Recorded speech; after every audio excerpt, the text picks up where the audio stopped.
Chapter 1, Excuse me, this is the evidence of my wife's affair. If I file for divorce, can I ensure she gets nothing? Julian Ashton unlocked his phone. Displayed were 182 hotel check-in records, 234 meal receipts, and 356 payment slips from luxury stores. After reviewing it, the lawyer replied, "I'm sorry, Mr. Ashton, but this evidence alone isn't enough to guarantee she leaves with nothing. However, it will serve as strong leverage for you during the division of assets." The light in Julian Ashton's eyes dimmed slightly. "All right then, please draft a divorce agreement for me. I want this done as soon as possible." The lawyer quickly drafted the divorce agreement. As Julian was leaving, the lawyer added a reminder. It requires both parties' signatures. It was already evening when Julian returned to their villa at Harborview Estates. He sat in the bedroom, his gaze shifting from the 2 copies of the divorce agreement on the table to the wedding photo beside it. Victoria Bancroft came from a prominent family, and he hailed from a well-educated one. They were well matched. 3 years ago, they married in a wedding hailed as the event of the century. After the wedding, they were husband and wife, but also business partners. He had assumed life would continue in this courteously respectful manner. But a month ago, he discovered Victoria had been cheating on him for 6 months. He heard a noise at the door. Victoria's coolly beautiful face was slightly flushed. "Why aren't you asleep yet? Didn't I tell you not to wait up?" "It's fine. I wasn't tired anyway," Julian replied evenly, facing the harsh light. There was no further conversation between them. Victoria took off her coat and went into the bathroom. Ding-ding, his phone, left on the bed, buzzed insistently with message notifications. It rang for about a minute. Julian pressed his lips together, picked up the phone, and checked. The messages were from someone with a black and white anime avatar, saved as Ryan Miller. "Boss lady sis, guess what I have planned for you tonight? Even wilder than before, when are you coming over?" This was followed by a string of ambiguous emojis. Julian knew this person. Ryan Miller was a male secretary, an intern at the Bancroft Group. He had an innocent, sunny appearance, the face of a classic campus heartthrob, yet his personality was passionate and bold. When he first joined the company, he boasted he would win Victoria over. At the time, everyone was waiting for him to make a fool of himself. After all, Victoria had always been as cool as the moon, known for her impeccable reputation in the world of fame and fortune. Besides, she already had a perfect husband like Julian Ashton. Julian remembered Victoria telling him back then, "Men these days are truly disgusting, always trying to get handsy with women." Other colleagues had chuckled too, expecting Ryan Miller to fall flat on his face, maybe even lose his job. Then, one night, after Victoria had fallen asleep, Julian heard her murmur in her sleep, "Ryan, don't touch me like that." That's right, Victoria had a perfect husband, but that didn't stop her from having a lover on the side. Julian skillfully screenshotted the chat logs, then marked the messages as unread and placed the phone back where it was. A few minutes later, Victoria emerged from the bathroom. A white bathrobe was draped over her shoulders, her long, damp hair cascading down her back. Julian didn't help her blow dry her hair as he usually did. Instead, he picked up the file containing the hidden divorce agreement and walked over. "These are some documents from the branch office. Could you sign them?" Victoria casually took the file. Without even glancing at it, she signed her name with a flourish. "Aren't you going to look at it?" Julian couldn't help asking. "No need, you're my husband. You can handle these small matters. No need to bother me." Julian watched her with a faint smile.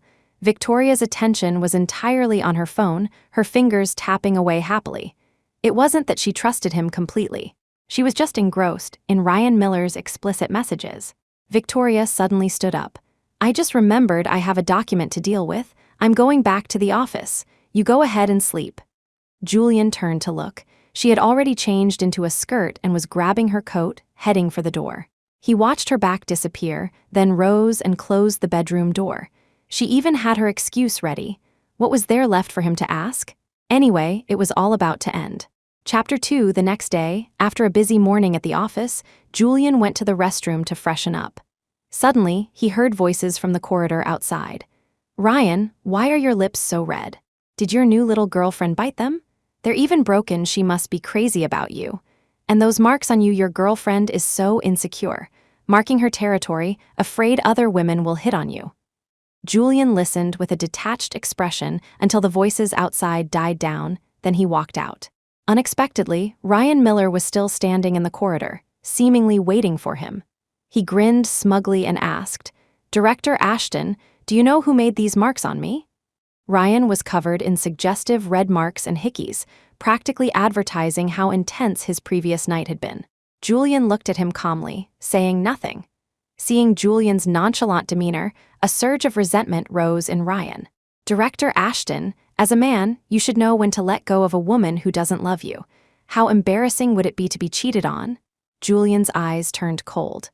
"Ryan Miller, as a man, is it glorious to willingly be another man's wife's lover?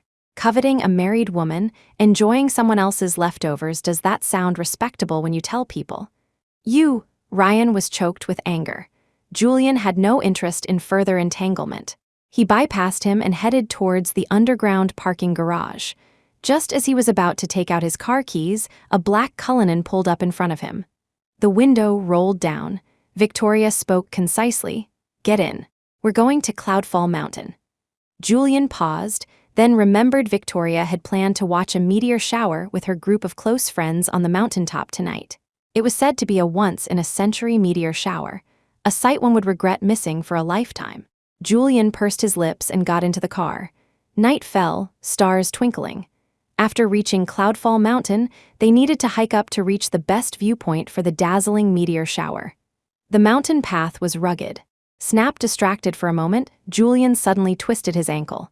A sharp rock grazed his skin, and intense pain shot through him. Victoria immediately knelt to examine his wound. "How is it? Can you still walk?" Before Julian could reply, Victoria took his arm and supported him. "This path is steep. I'll help you up." When her friends saw this, they laughed and teased, "Our CEO Bancroft really dotes on her husband. Look how precious she treats him." Victoria's expression softened slightly. "Stop teasing." Julian looked at her, remaining silent. Once they reached the summit, the entire starry sky stretched above them, seemingly within reach, breathtakingly beautiful. "The meteor shower is predicted in about an hour. We can take pictures first," one of the women in the group reminded them. The ladies all took out their phones for group photos. Julian watched quietly. This was what a normal marriage should look like, wasn't it? Mutual companionship, filled with warmth. He glanced at Victoria. Her attention was entirely on her phone. A faint smile touched her usually frosty face. Sensing his gaze, Victoria asked, "Should we take a few pictures too?" Julian was about to say no when her phone rang. Victoria answered, listened for a few moments, and her expression grew serious. After hanging up, she told Julian, "Something urgent came up at the company. I need to go back for a bit." One of her friends came over to persuade her. "The once-in-a-century meteor shower is about to start. Can't you leave later? Besides, it's not right to leave your husband here alone, is it?" Victoria glanced at Julian, looking troubled. Julian spoke calmly, "Go ahead. Business comes first." Victoria looked relieved. "Okay, you can head back with them later." With that, she turned without hesitation and started down the mountain. A friend consoled Julian, "Victoria's always been like this. Driven in school, works herself to death. Don't mind her, Julian." Julian shook his head. He didn't mind anymore. Not since he found out about Victoria's affair with Ryan Miller. "It's starting the meteor shower," someone shouted excitedly. Everyone looked up at the sky. Brilliant streaks of light shot across the heavens, dazzling and dreamlike. Watching everyone closing their eyes to make wishes, Julian found an empty spot, clasped his hands together, and made a sincere wish. "I hope the divorce goes smoothly." Chapter 3. By the time they descended the mountain, dawn was breaking. Julian went home, rested for the morning, then took the signed divorce agreement to the law firm. The lawyer examined the documents, his voice steady. "There's still a 1-month cooling-off period. During this time, gather as much evidence as possible. It will be crucial for the subsequent divorce proceedings." Julian nodded. "Okay." After leaving the office, Julian tilted his head back slightly, feeling the gentle touch of the sun, a sense of exhilarating release from impending shackles. That evening, there was a meeting for a collaborative project. Julian went to the reserved private room. As soon as he entered, he saw Ryan Miller sitting inside. His assistant explained, "Director Ashton, for tonight's dinner with Chengrong Group, CEO Bancroft asked you to bring Secretary Miller along. Julian let out a soft laugh. This project just needed the final push. Adding Ryan Miller at this stage was practically handing him a cut of the profits. After the assistant left, Julian looked at Ryan, dressed in a suit, and couldn't resist reminding him. During the negotiations later, no funny business. You represent Bancroft Group. Ryan tapped his phone nonchalantly. Director Ashton has spoken. How could I dare disagree? Julian ignored Ryan's provocation, his mind focused on the evening's deal. Soon, the representatives from Chengrong Group arrived. The discussion went smoothly, both sides pleased. The contract was almost a done deal. Just as he was about to finalize it, Julian felt a sharp pain in his stomach. He excused himself apologetically and went to the restroom. He asked Ryan to keep the client's company. On his way back, passing through the corridor, he saw Victoria. She had arrived at some point and was now gently massaging Ryan's shoulders, comforting him. Seeing Julian, Victoria's tone was displeased. Julian, Secretary Miller is just an intern. How could you leave him alone with clients and let him be bullied? Bullied? Who bullied him? The hotel has security cameras. Let's check the footage. Julian's eyes were clear, his voice calm and unhurried. Hearing about the cameras, Ryan immediately panicked. Miss Bancroft, my chest hurts so much. Can you take me to the hospital? Okay, I'll take you to the hospital.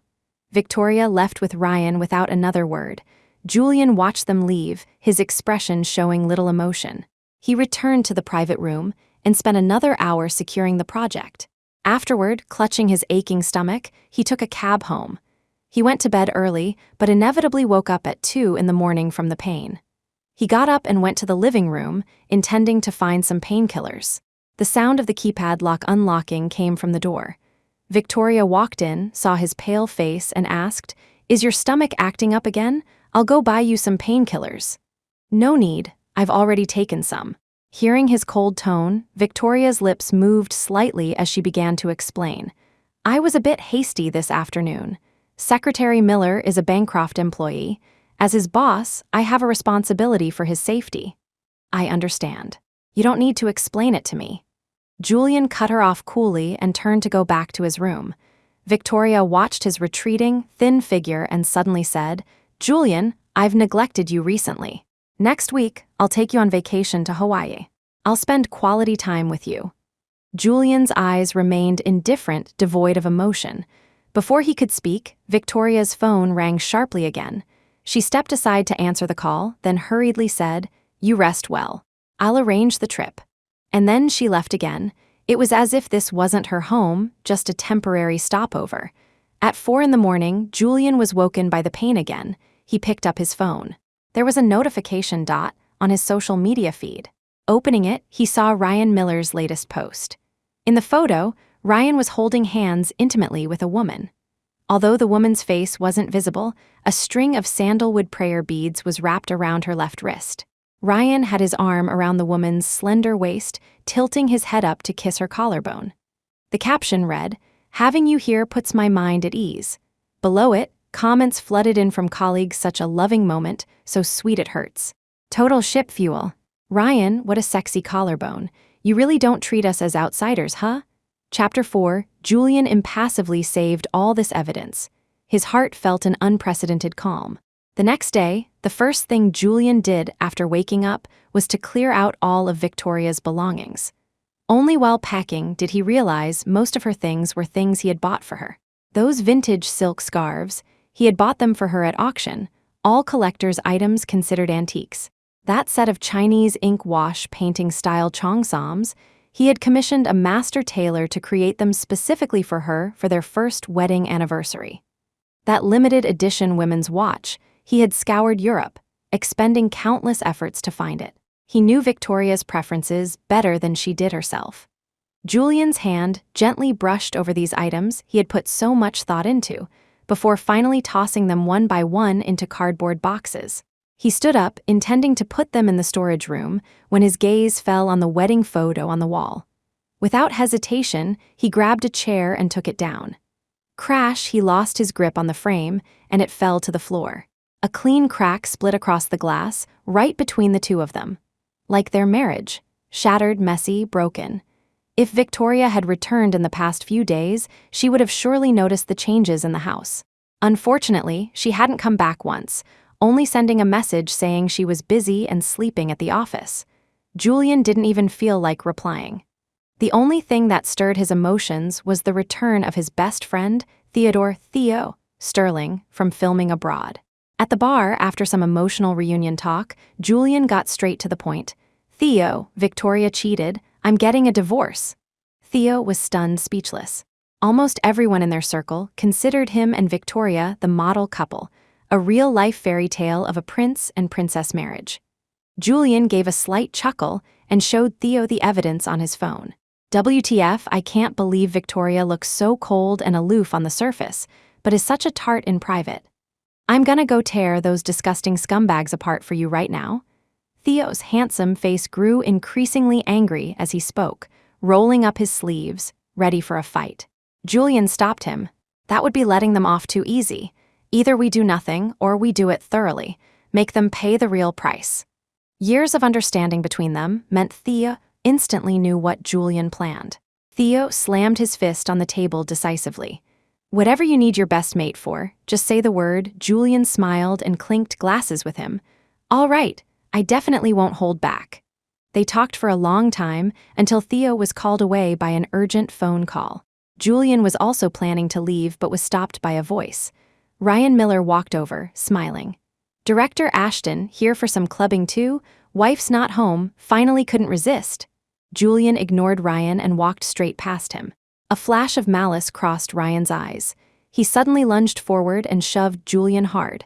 The bar lighting was dim. Julian, having had a few drinks, didn't react in time. His forehead hit the corner of a table, leaving a bloody gash. This sudden incident caused a commotion in the bar. Through the haze, Julian saw Victoria rush past him anxiously, heading straight for Ryan Miller. Seeing Ryan was unharmed, she seemed to breathe a sigh of relief. Only then did she turn back and see Julian, who had fallen. She quickly reached out to help him up. "Julian, what are you doing here?" Julian ignored her outstretched hand and supported himself to stand up. Victoria's hand froze midair. When she looked up and saw the wound on his forehead, her eyes turned cold. "What happened? Who did this?" She seemed incredibly tense. Julian, however, just calmly fixed his gaze on Ryan Miller. Instantly, the atmosphere became terrifyingly oppressive. Everyone felt a chill. Who didn't know that CEO Victoria Bancroft adored her husband? This young man was probably in for it. Crash, a bottle shattered. Ryan picked up a shard and slashed his own wrist. Blood spurted out. His voice choked with sobs. "It was me. I accidentally bumped into Mr. Ashton. I apologize to Mr. Ashton. Are you satisfied now?" After speaking, Ryan clutched his injured hand and ran off looking wretched. Julian clearly saw Victoria flinch, her eyes filled with pain and anxiety. A sarcastic smile touched his lips. He wanted to see if Victoria would chase after him, but Victoria had more restraint than he expected. She took him to a suite upstairs before finally speaking. "Julian, you rest for a bit. I'll go to the pharmacy and get you some medicine." Without waiting for Julian's reply, she hurried downstairs. Julian slowly walked to the window. Through the glass, he saw two figures in the moonlight below.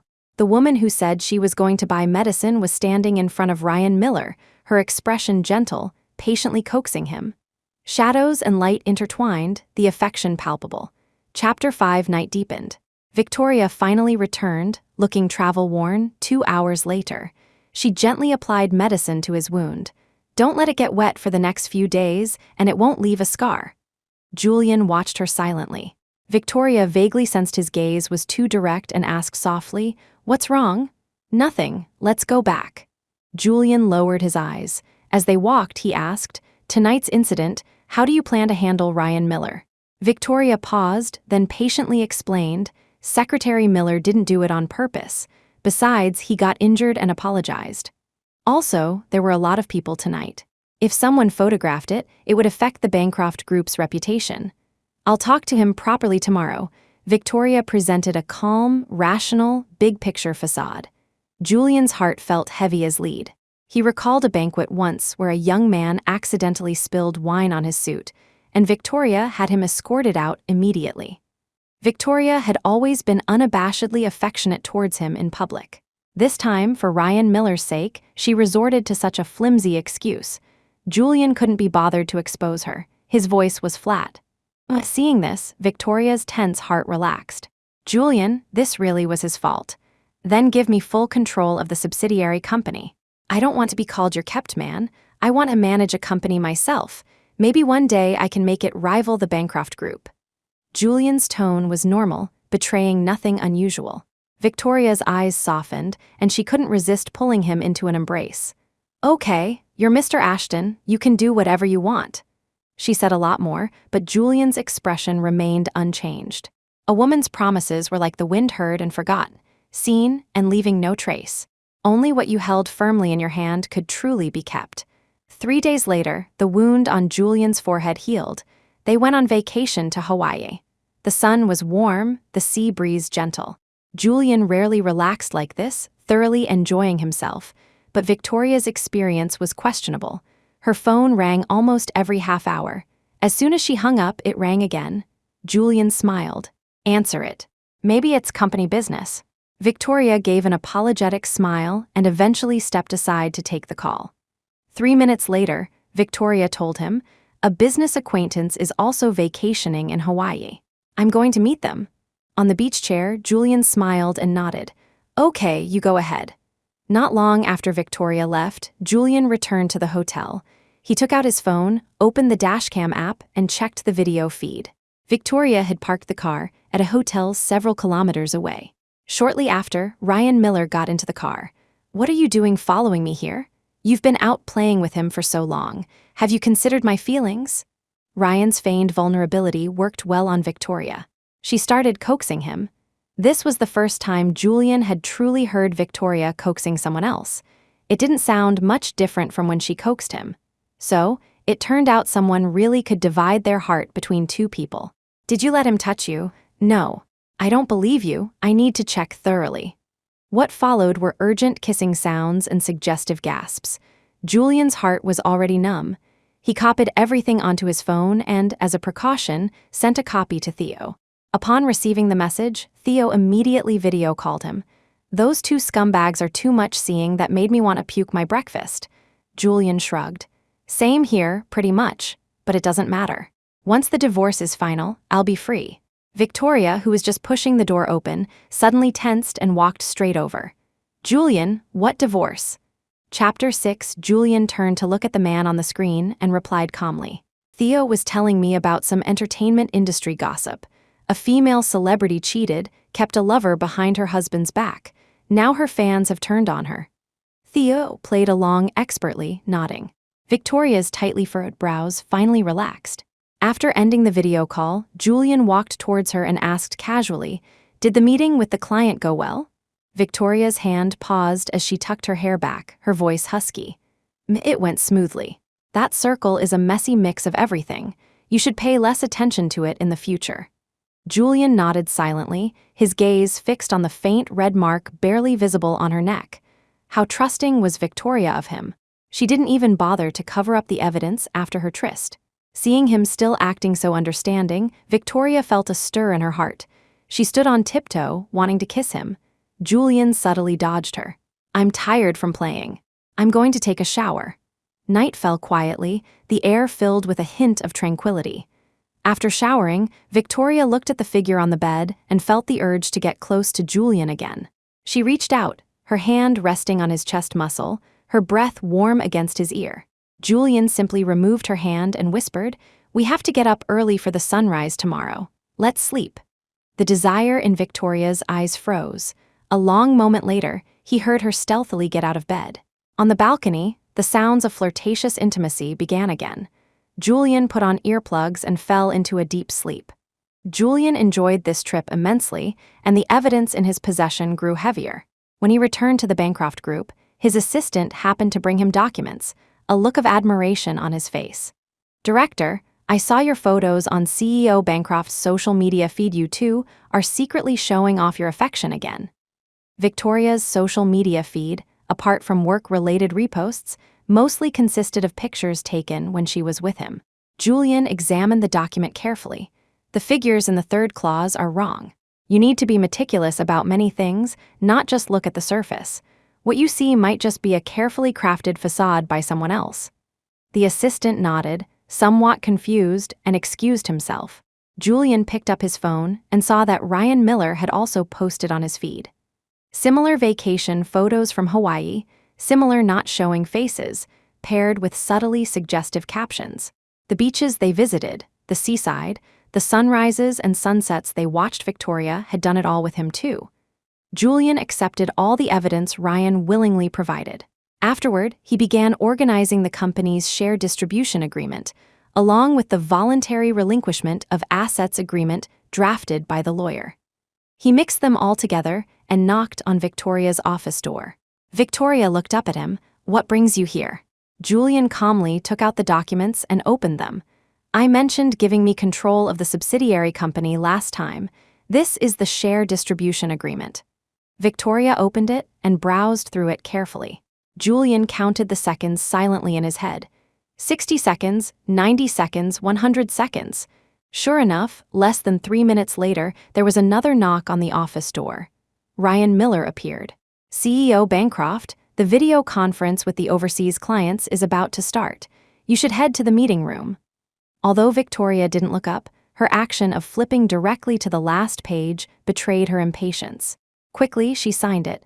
"Julian, I'm going to a meeting first. You head back, wait for me at home tonight." Julian took the signed documents and watched Victoria leave. A smile touched his eyes. As he passed the meeting room, the small red light on the hidden camera above flickered. On his phone, frame after frame of dynamic footage became increasingly clear. Chapter 7.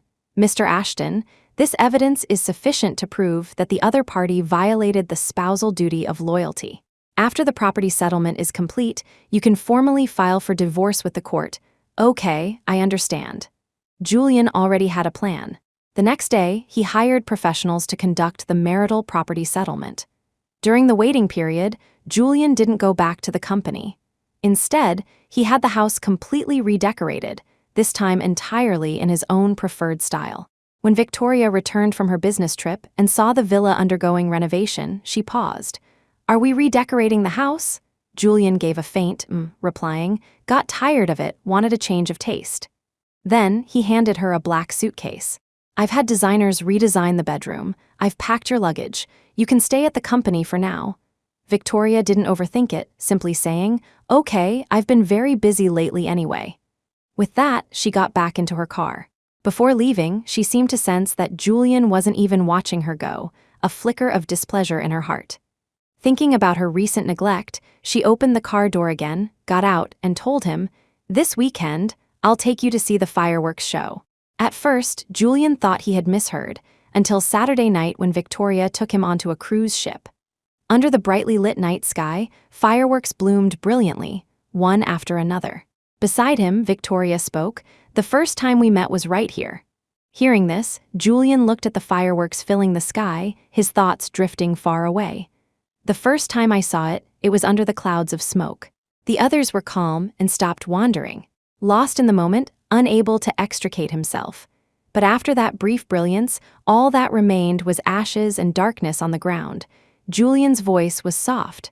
"I didn't expect you to remember." Victoria's expression was gentle. "How could I forget? I'll watch the fireworks with you every year from now on." Julian lowered his gaze. From now on, he was afraid that wouldn't be possible. "Victoria," he called out. Victoria looked at him. Julian pressed his lips together, having decided to talk openly with her for once, but her phone rang. Victoria answered the call, a hesitant look on her face. "Julian, there's something at the company I need to handle. Wait for me for a bit, okay?" Julian couldn't help but ask. "The fireworks show happens once a year. Are you sure you want to miss it?" He knew very well this call was from Ryan Miller. Victoria, however, didn't understand the hidden meaning in his words. She ruffled his hair. "It's just the finale. I'll make it up to you next year." Julian's eyes dimmed slightly. The night sea breeze was a bit cold. Watching her leave, he took out his phone and sent a message to the private investigator. "Follow her." After putting his phone away, he looked up and watched the rest of the dazzling fireworks show alone. His marriage, like these fireworks, had finally reached its end. 3 days later, the Bancroft Group celebrated its anniversary. It was also the last day of Julian and Victoria's marriage. Victoria, wearing a cheongsam, and Julian, in a suit, made a grand entrance together. As soon as they entered, all eyes focused on them. CEO Bancroft and Mr. Ashton are still so affectionate. CEO Bancroft even arranged a fireworks show out of love, spending a fortune. A scene straight out of a CEO romance novel, realized in real life by a female CEO. Mr. Ashton really married well, Julian put on his signature smile, but his heart felt like a stagnant pool. After the brief opening remarks, Julian released Victoria's hand and walked towards several business partners. He needed to confirm if they could still cooperate after he left the Bancroft Group. Under the lights, Julian exuded an aura of confidence and decisiveness, attracting the gazes of those around him. Victoria's best friend, Melody Finch, saw this and teased her with a smile. CEO Bancroft, your husband is still so handsome after all these years. You need to keep a close eye on him. Shouldn't you have a child with him soon? Victoria's red lips curved upwards. Her gaze fell on Julian, her tone firm and confident. His heart is with me. No one can steal him away. Julian returned just in time to hear this sentence. His face remained calm. He spoke nonchalantly. The annual meeting is about to start. You should go up and give your speech. Victoria wrapped her arm around his waist, her eyes gentle. Let's go together. Just as they stepped onto the stage, the screen in the center flickered. A photo of Victoria Bancroft and Ryan Miller kissing under the fireworks appeared on the big screen. Chapter 8. The anniversary celebration instantly turned into a public cheating scandal. Bancroft Group was in chaos. Julian sat in his study, two laptops open before him. The left screen showed the continuously falling curve of Bancroft Group's stock market shares. The right screen showed Victoria's pale attempts at explanation. He watched quietly. His phone rang. It was Theo. Julian, Bancroft's stock price is about to hit the limit. Down. That's your future money. Aren't you going to do some PR? A faint smile touched Julian's lips. Don't worry. I know how to turn this around. After hanging up, he turned his gaze back to the screen, his eyes icy cold. At 2 a.m, an exhausted Victoria returned. Seeing Julian was like spotting a final lifeline. Julian, those photos are photoshopped. It's a trap set by a rival company. Ryan and I are innocent. Could you please make a statement? If you explain, the public will definitely believe me. Julian's gaze was distant. Indeed, when a woman starts lying, it's either 0 times or countless times. He looked at her, his voice soft. Do you remember what you promised me when we got married? You said if you ever cheated, you would leave with nothing. Victoria's expression froze. After a long pause, she said, I remember. If I cheated, all Bancroft Group shares and subsidiaries would be yours. But I was truly framed, Julian. Please help me, okay? Julian smiled faintly and said only one word. Okay. Though his goal was achieved, Victoria felt a tremor in her heart, a sense that something was slipping out of her control. An abrupt ringtone sounded. Victoria glanced at the caller ID, immediately declined the call, and blocked the number. But the next second, Julian's phone rang. He answered it. Ryan Miller's voice came through the phone. Victoria Bancroft, I know you're with Julian Ashton. Come over here right now. I love you so much. Why won't you acknowledge my existence? If I die right now, do you think anyone will still believe you didn't cheat? With that, Ryan sent a video. In the video, he was lying in a bathtub full of water, his face deathly pale, the red wound on his wrist startlingly visible. Victoria's face turned terrifyingly grim, veins popping on her forehead. Julian said calmly, Go check on him. A life is important. Victoria clenched her fists. Julian, I'll just go take a look. When I come back, you have to believe me. I'll handle this. I'll make everything go back to normal. As Victoria reached the door, she couldn't help but turn back and say, Wait for me to come back. Julian remained silent until the door closed. He picked up his phone from the sofa, which was still recording, and sent the audio file to Theo. Got all the evidence, release it. 10 minutes later. Bancroft Group, CEO Victoria Bancroft, cheating scandal, confirmed intimate videos of Victoria Bancroft, and male secretary, leaked Victoria Bancroft, voluntarily agrees to divorce and leave with nothing. 3 trending topics instantly topped the charts on major platforms, sweeping across all social media. Early the next morning, the press conference venue was packed, camera flashes flickering incessantly. Julian's face was drawn and pale, tinged with exhaustion. Victoria Bancroft once said that if she ever cheated or did anything to wrong me, she would leave with nothing. Now, I regret to inform all media friends that Victoria Bancroft and I are divorced. The fairy tale of the prince and princess is not reality, after all. Love is not the only thing. Today, I solemnly announce that Bancroft Group is officially renamed Ashton Group. I will lead all my colleagues towards a new future. His words caused an uproar. Countless gasps mingled in the air. Under the media's witness, Julian handed all the evidence to his lawyer. A divorce agreement, a document confirming Victoria's departure with nothing, and a complete public disclosure of the affair details. From this point on, Victoria Bancroft was completely discarded by him. His future stretched before him. Chapter 9. Meanwhile, at the hospital, Victoria had just settled Ryan Miller, who was now in the intensive care unit. She walked out of the hospital, her steps heavy. A swarm of reporters rushed towards her like a tide, surrounding her completely. Camera flashes went off nonstop, and the clamor of questions filled the air. Miss Bancroft, did you and Mr. Ashton divorce because you cheated with the male secretary at your company? Is Mr. Julian Ashton now the largest shareholder of Bancroft Group? Please answer, Miss Bancroft. Victoria's weary expression jolted violently upon hearing these words. Her mind buzzed, filled with disbelief. She grabbed the reporter who asked the question. What did you say, who got divorced? Her voice was hoarse and urgent. The reporter, startled, stammered, You and Mr. Ashton. You are indeed divorced. In the noisy environment, Victoria seemed unable to hear anything clearly. Divorce? How could that be possible?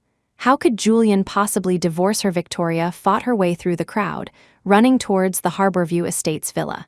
But the gate's keypad lock had already been changed. Only a cardboard box sat by the entrance. When Victoria saw what was inside, her heart felt like it stopped. It contained all her belongings. Victoria's face turned deathly pale. Julian must have known about her affair long ago. Her fingers trembled slightly as she desperately tried to call Julian. She needed to apologize to him. She was truly wrong. She had never thought about divorce, but the cold, mechanical female voice on the phone invariably told Victoria that Julian had blocked her. Unwilling to give up, Victoria contacted everyone close to Julian. She dialed Theo Sterling's number, only to find she was blocked there too.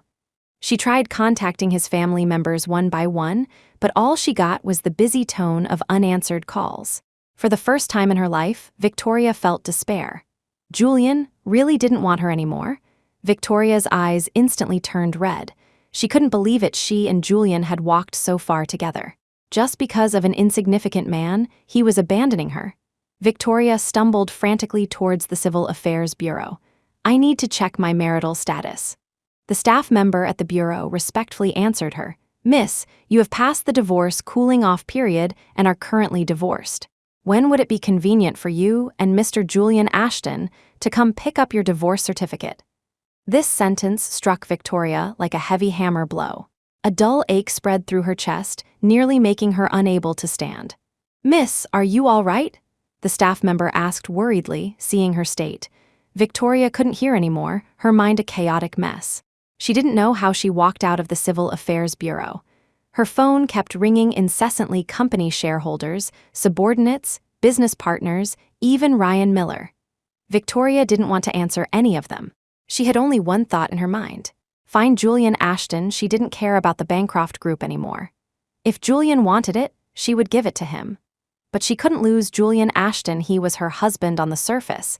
It was a marriage of convenience, but nobody knew that Julian had taken root in her heart since their youth. She had just lost her way for a short while in this dazzling world. But the final destination of her life had always been Julian Ashton. Unreconciled, Victoria searched everywhere for Julian's whereabouts, but she found nothing. She returned to the Harborview Estates villa, waiting for him, but Julian never showed up, not even when security escorted her away. A wave of helplessness washed over her. Had Julian come to despise her to this extent? Chapter 10. Half a month later, Bancroft Group declared bankruptcy. The former subsidiary company of Bancroft Group, however, emerged as a dark horse in the industry. Nighttime in a luxurious bathroom. Julian Ashton lay lazily in a bathtub surrounded by rose petals. The warm water gently enveloped his body, utterly relaxing. His phone, placed on a shelf, was currently on a call. "Julian, when are you coming back to Lucerne City? Maybe your father and I should come see you." Ever since the divorce announcement, his parents had been worried sick about him, afraid he wasn't coping well. "Mom, Dad, I'll come see you as soon as I get the divorce certificate." Julian made the promise. He truly hadn't been back to see his parents in a long time. He chatted with his parents for a while longer, finally coaxing them into agreeing. After hanging up, Julian looked at himself in the mirror. Well-dressed, radiating success, he wasn't even 26 yet. In his marriage with Victoria, he had lost not only love but also himself. Fortunately, he had turned back in time. His phone rang again. This time, it was the property manager from Harborview Estates. "Mr. Julian Ashton, your ex-wife, she's here again." Julian picked up a nearby glass of red wine and took a sip. "Ignore her. Do what needs to be done. Call the police." After ending the call, he leaned back against the edge of the tub. He thought Victoria would have calmed down after all this time, but she was still acting like this. Over the past half-month, the representative he sent to collect the divorce certificate with Victoria had been refused every time. Victoria had only one condition. She wanted to see him. Julian frowned slightly. How had he never realized before how annoying Victoria could be? Later that night, Julian went to the Mortal Revelry bar to meet Theo. Theo immediately noticed something was off. "What's wrong? Victoria bothering you again?" Julian recounted the earlier incident. Theo exploded. "Damn it, that slag Victoria. She's so pathetic, can't even lose gracefully. Don't go see her, absolutely not. If necessary, sue her again." Julian stared at the icy blue liquor in his glass, whispering, "Just half a month left. Let's wait a bit longer." Theo raised his glass and clinked it against Julian's. "Let's not talk about that woman. Bad luck." Julian gave a faint smile. "Okay." Soon after, Theo dragged him onto the dance floor. The throbbing beat, dazzling lights, and youthful, unrestrained atmosphere gradually allowed Julian to let loose, feeling like his old self again. Tonight, Julian had ditched the suit for a simple white shirt. His lean yet muscular physique was perfectly outlined. He moved with the rhythm of the music, drawing the gazes of many women around him. On the second floor of the bar, a pair of deep eyes quietly watched everything happening on the dance floor. A woman, dressed in a black suit dress, possessed a graceful figure, both coolly striking and radiant. She seemed almost to merge with the darkness. Her phoenix eyes narrowed slightly as she watched the tall figure, her voice low and husky. "Find out why he's here."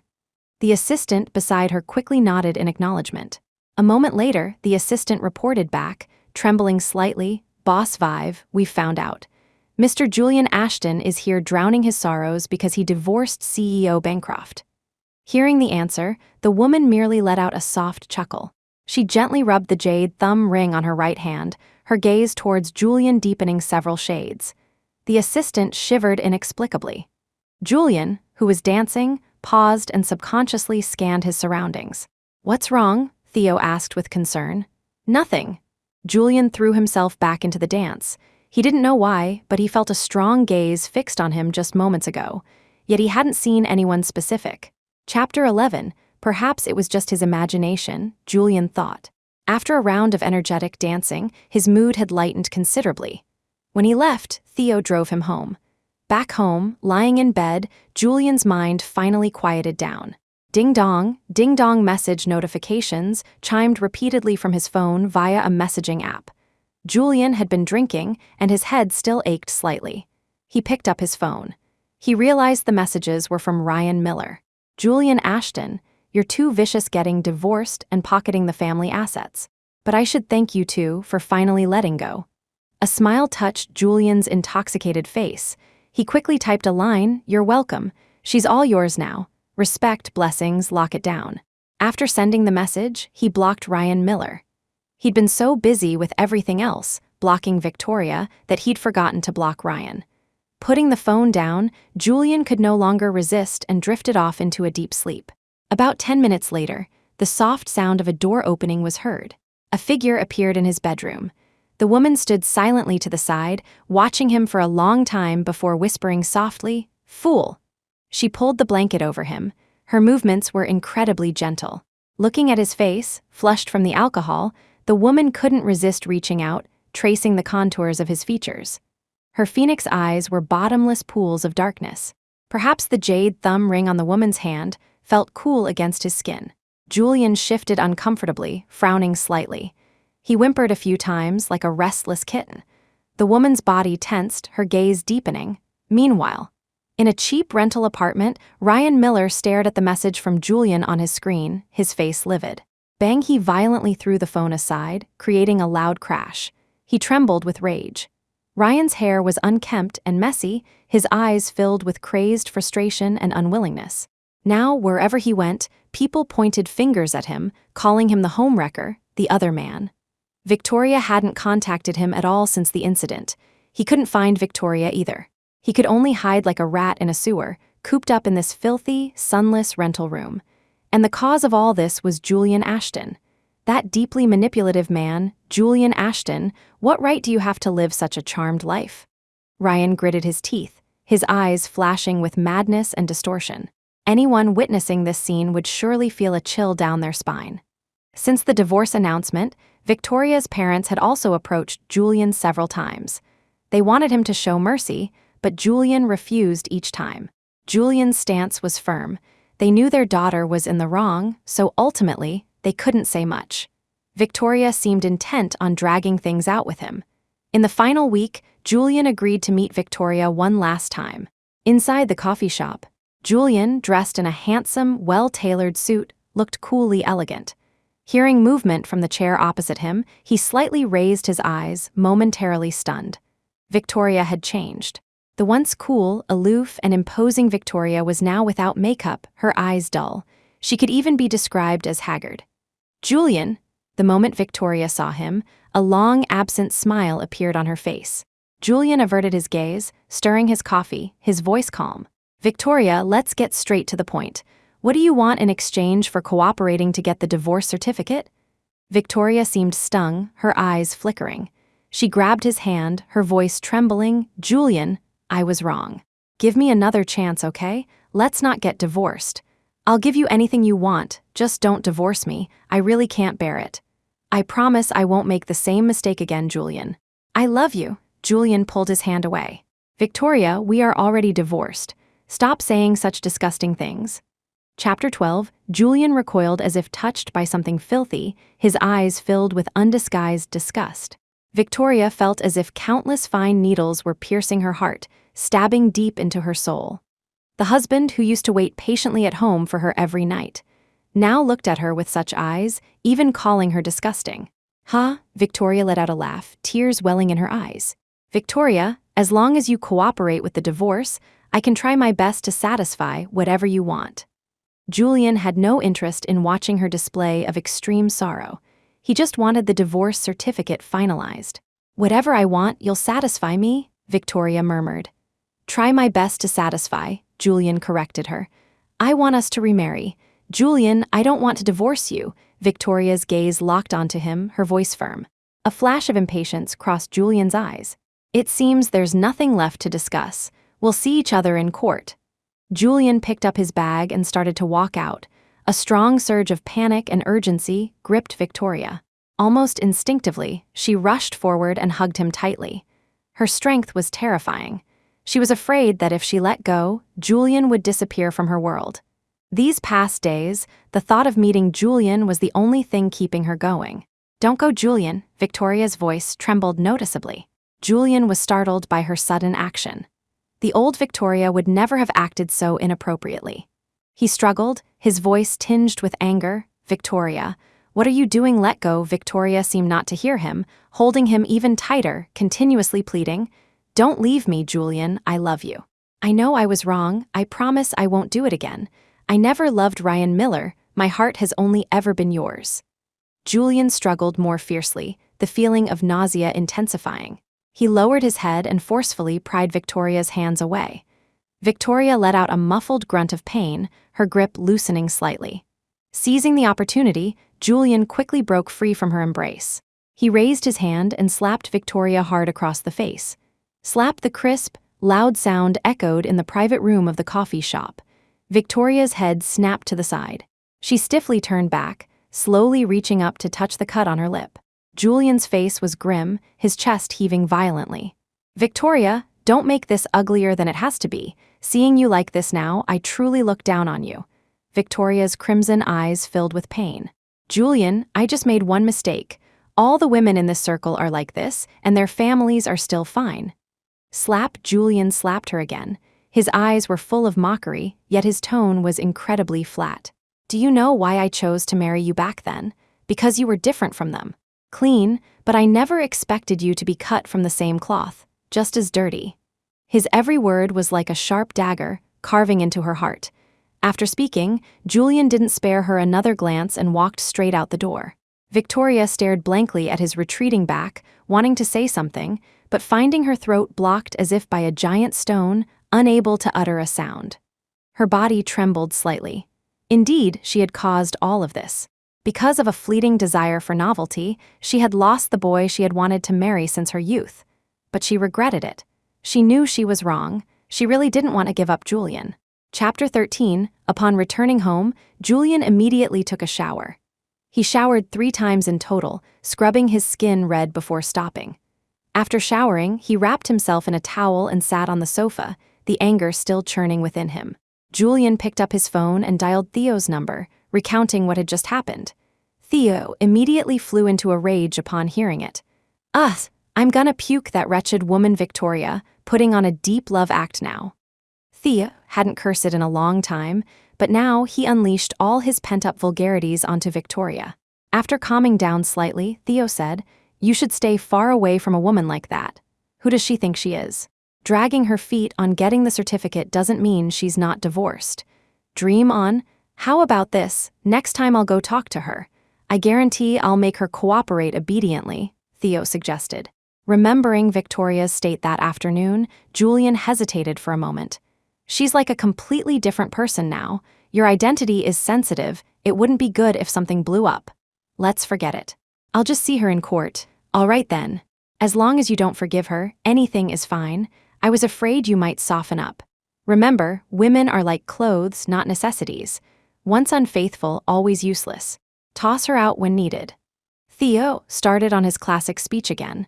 The unpleasantness in Julian's heart dissipated thanks to him. Inside the dimly lit, hazy private room of a bar, Victoria's best friend, Melody Finch, arrived in a hurry. Pushing open the door, she saw Victoria dead drunk. Melody frowned, quickly walked over, and snatched the wine glass from Victoria's hand. Stop drinking, look at the state you're in. Victoria seemed oblivious, reaching for another bottle. Melody quickly pressed her hand down, pleading again, "Enough, what's the use of carrying on like this? Your husband, Julian Ashton, isn't coming back." Hearing Julian's name, Victoria paused, then started mumbling his name repeatedly. "Julian." Melody couldn't stand it anymore and raised her voice. "Snap out of it, you two are already divorced." As soon as she finished speaking, Victoria instantly became agitated, shouting, "Who said we're divorced? We're not divorced." She shook her head, her eyes dazed yet stubborn. "Julian wouldn't divorce me, absolutely not." Seeing her so irrational, Melody sighed helplessly and took her home. Along the way, Victoria continued muttering Julian's name. Finally arriving at her apartment, Victoria refused to go inside. She struggled, wanting to go back out. "I want to go back to Harborview Estates. If I don't go back soon, Julian will worry." Melody, exasperated, forcibly dragged her back inside. "How long are you going to keep this up? Julian doesn't want you anymore." Victoria's eyes reddened as she retorted loudly, "No, he'll come back. I need to find him. I need to explain to him." "Explain what? When you were messing around with other men, why didn't you think about the consequences?" Melody said, frustrated beyond words. Victoria fell silent, tears slowly streaming down her cheeks. Like an abandoned pet, homeless and lost. Melody had known her for so many years and had never seen her like this. She felt a pang of pity and sighed heavily. "Ah, why put yourself through this? If only you'd known then what you know now." Melody, being a woman, knew what it felt like when a woman was utterly heartbroken. She gave her best friend some dignity, gently closing the door behind her, only saying, "Get some rest." The air grew quiet. Victoria's consciousness gradually faded. She seemed to see that summer day when she first met Julian. He wore a white shirt, his smile warm, slowly walking towards her. Chapter 14, Victoria spent several more days drowning her sorrows, a stark contrast to the confident and successful woman she once was. One night, as she dragged her heavy steps out of a club, she saw Julian Ashton. The smile hadn't even fully bloomed on her face when she saw a coolly beautiful woman standing beside him. They walked side by side under the streetlights, an almost imperceptible hint of intimacy in the atmosphere between them.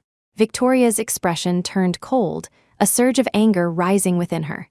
She recklessly rushed forward and shoved the woman hard. Looking for death, daring to touch my man, caught off guard, the woman fell to the ground. Still furious, Victoria moved forward, intending to slap her. Julian quickly stepped in front of the woman. "Victoria, what are you doing? Are you crazy?" He glared at Victoria as if she were some horrifying creature.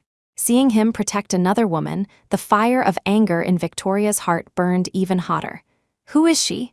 You found another woman, didn't you?" Her entire being radiated hostility, on the verge of exploding. It felt like if he answered yes, she would tear them apart without hesitation. Julian looked at her coldly, his tone resolute. "It's none of your business. We are already divorced." This wasn't the answer Victoria wanted to hear. She clenched her jaw, continuing to press. "When did it start with her? You were already hooking up before the divorce, weren't you?" Seeing her words become increasingly absurd, Julian's face grew colder. "Victoria, just because you're filthy yourself, don't assume everyone else is like you." Julian helped the woman on the ground up. "Sorry about that. She's a psycho. Ignore her. Let's go." But Victoria, blinded by jealousy, wouldn't let him leave. She took a step forward and grabbed Julian's wrist. Julian was her husband. He should be standing by her side. "What are you doing?" The force was almost enough to crush his wrist. "Let him go, you're divorced. Stop harassing him." The woman with Julian quickly intervened. This only provoked Victoria further. Without thinking, she lunged forward again, resuming the fight with the woman. Every blow landed with full force. In that moment, she was in a frenzy, almost possessed by a murderous intent. The woman was overpowered, unable to fight back. Julian quickly called the police, then rushed forward, hitting Victoria. "Stop it! Victoria, I called the police." Victoria seemed not to hear, her eyes bloodshot, her body trembling, consumed by the desire to kill the woman who stole her husband. Only the sharp pain shooting up her arms slowly brought her back to her senses. She mechanically turned her head slowly. It was Julian hitting her. He was using all his strength, too. The area on her arm was already red, swollen, and bleeding. Meeting his eyes, filled with hatred, Victoria's body froze as if petrified. "Julian," she whispered in disbelief. Julian didn't look at her. He turned, helped the person on the ground up, then spun around and slapped her hard. "Victoria, before you were just a slag, now you're utter scum. Don't call my name. It disgusts me." Julian's voice dripped with undisguised loathing. Victoria's heart ached intensely, almost reaching an unbearable point. She stood in the shadows, watching Julian under the dim, yellow streetlight. A sense of despair washed over her, the feeling that she would never be able to touch Julian again in this lifetime. The sound of police sirens grew louder.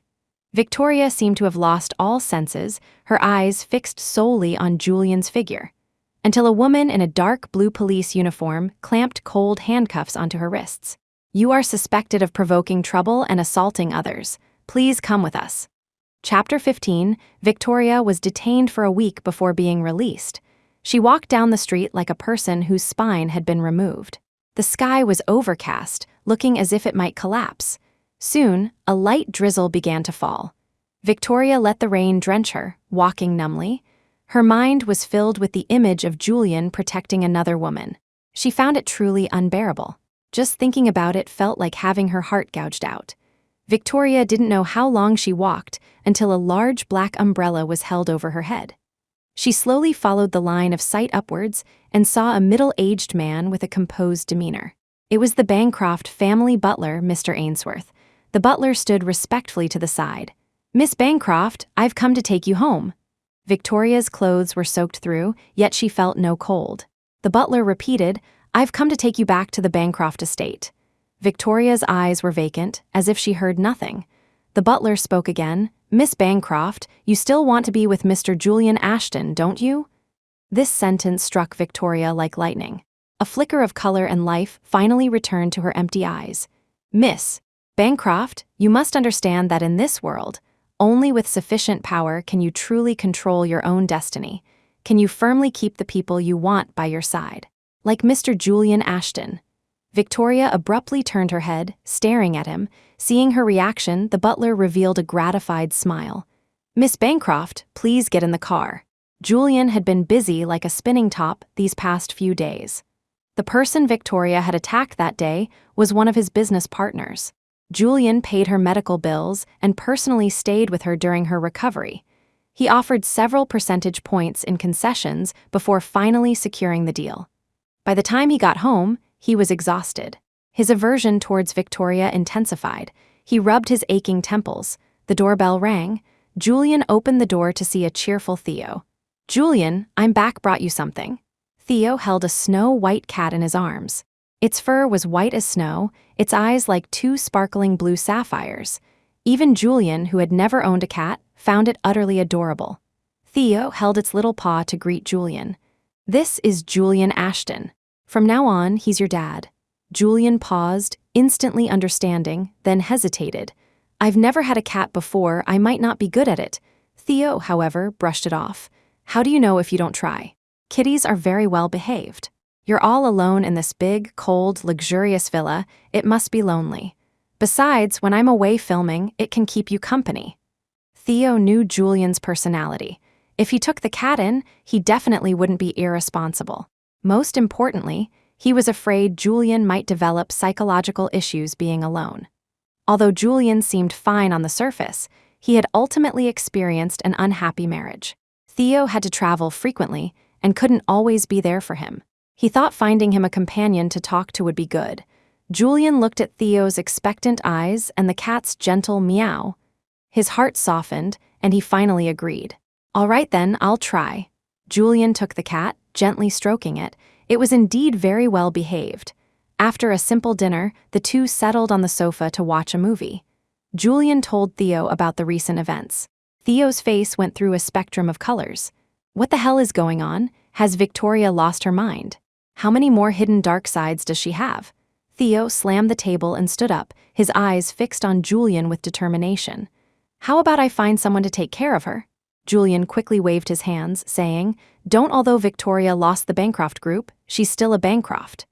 Chapter 16, the name Bancroft slightly dampened Theo's fiery anger. Victoria Bancroft was the illegitimate daughter of the main branch of the Bancroft family. Although disliked by the Bancrofts, she had carved out a path for herself in the business world through her own efforts.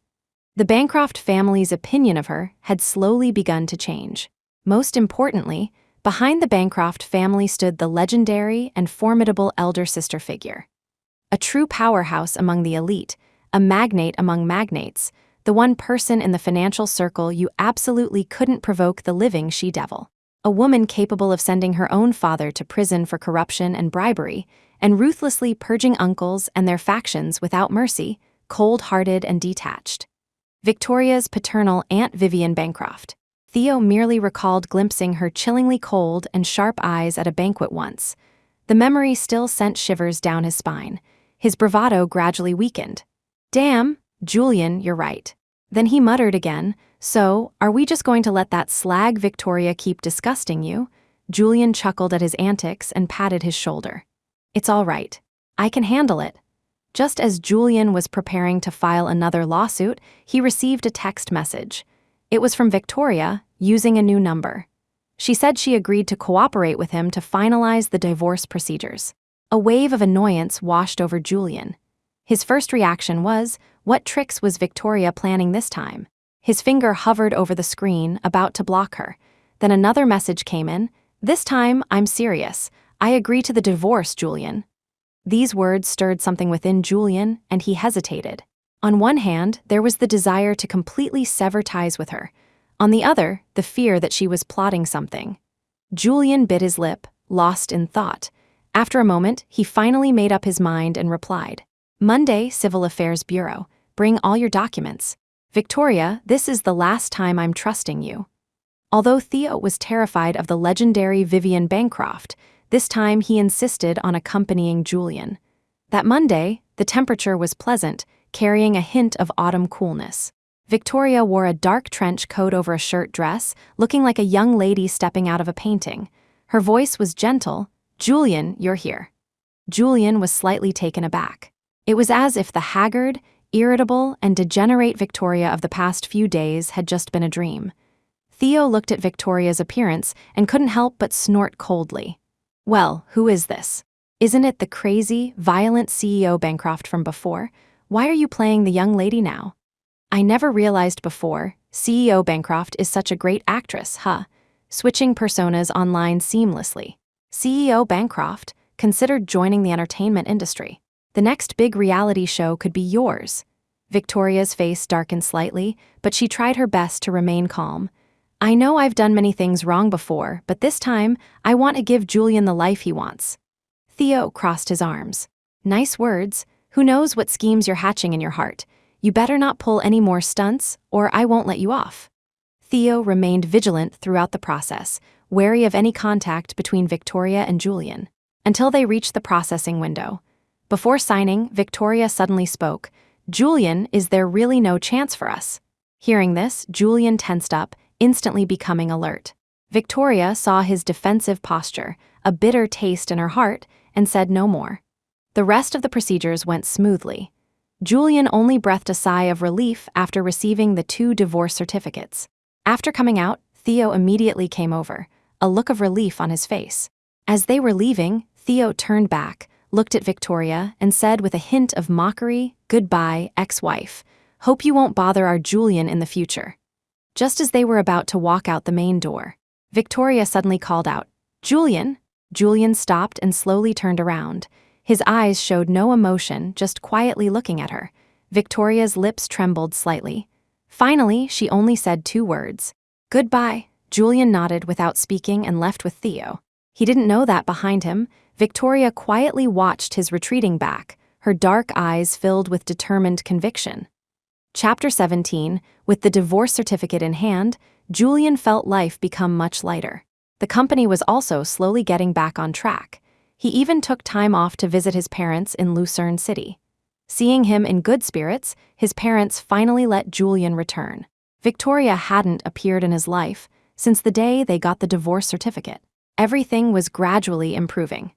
Julian was also exploring a new medical device project with significant profit potential. His discussions with the other party had been pleasant. Only tonight's dinner meeting remained to finalize the deal. The dinner was set at a high-end hotel. Julian's negotiations with the business partner were very successful, and the final plan was settled. Mr. Davies smiled and said, "Director Ashton, this era truly belongs to you young people." Julian maintained a polite smile. "I'm divorced now. I'm no longer Director Ashton of the Bancroft Group." Mr. Davies paused for a second. Right, look at my memory." Julian quickly changed the subject. After several rounds of drinks, laughter echoed in the air. As the evening concluded, Julian felt a wave of dizziness. At first, he thought it was because the alcohol tonight was strong and he had drunk too much. But it wasn't until he returned to his hotel room that he realized something was wrong. His body felt weightless, as if all his strength had been drained. He felt like he'd been thrown into a sea of fire. He tried to call for help, but found his voice soft and weak, like the buzzing of a mosquito. He took out his phone, only to find there was no signal at all. A strong sense of fear washed over Julian. He tried hard to stay conscious, but found his awareness slipping away bit by bit. Suddenly, a cold hand, like a phantom, slowly caressed his cheek. The icy touch of a jade thumb ring sent a shiver through Julian, like a man dying of thirst in the desert being offered a bowl of ice water. He couldn't help but crave it. In his daze, he saw a figure. Julian reached out trembling, trying to get closer to her. "Help me." However, the woman remained unmoved. Julian said more, his voice intermittent. The woman didn't react. Julian felt intensely uncomfortable, barely able to speak, using his last ounce of strength and reason to say, "I'm very rich. Can you help me? Please, I'll support you. I'm not messing around. I'm clean." In the darkness, Julian thought he heard the woman chuckle softly. Julian couldn't see her face clearly, but he could feel a powerful, dangerous aura approaching. His heartbeat suddenly accelerated, fear and unease spreading wildly within him. The next second, his lips were covered. His fingers were tightly clasped, unable to move at all. Julian felt like a piece of driftwood floating endlessly on the waves, bobbing up and down, pushed forward only by the sea. That night was filled with sensual revelry. The next day, morning light pierced through the hazy remnants of the night. When Julian woke up, his body felt like it had fallen apart. He needed a long time to recover. There was no one else in the room, only the lingering sweet scent in the air, testifying that last night wasn't a dream. Memories of the previous night surged in his mind. Julian's expression darkened. He never thought his business partner from last night would resort to such dirty tricks against him. Thinking of the woman from last night, Julian's gaze turned cold. He quickly checked the items in the room, but found the other person had left nothing behind. The room also seemed to have been cleaned. Was this premeditated?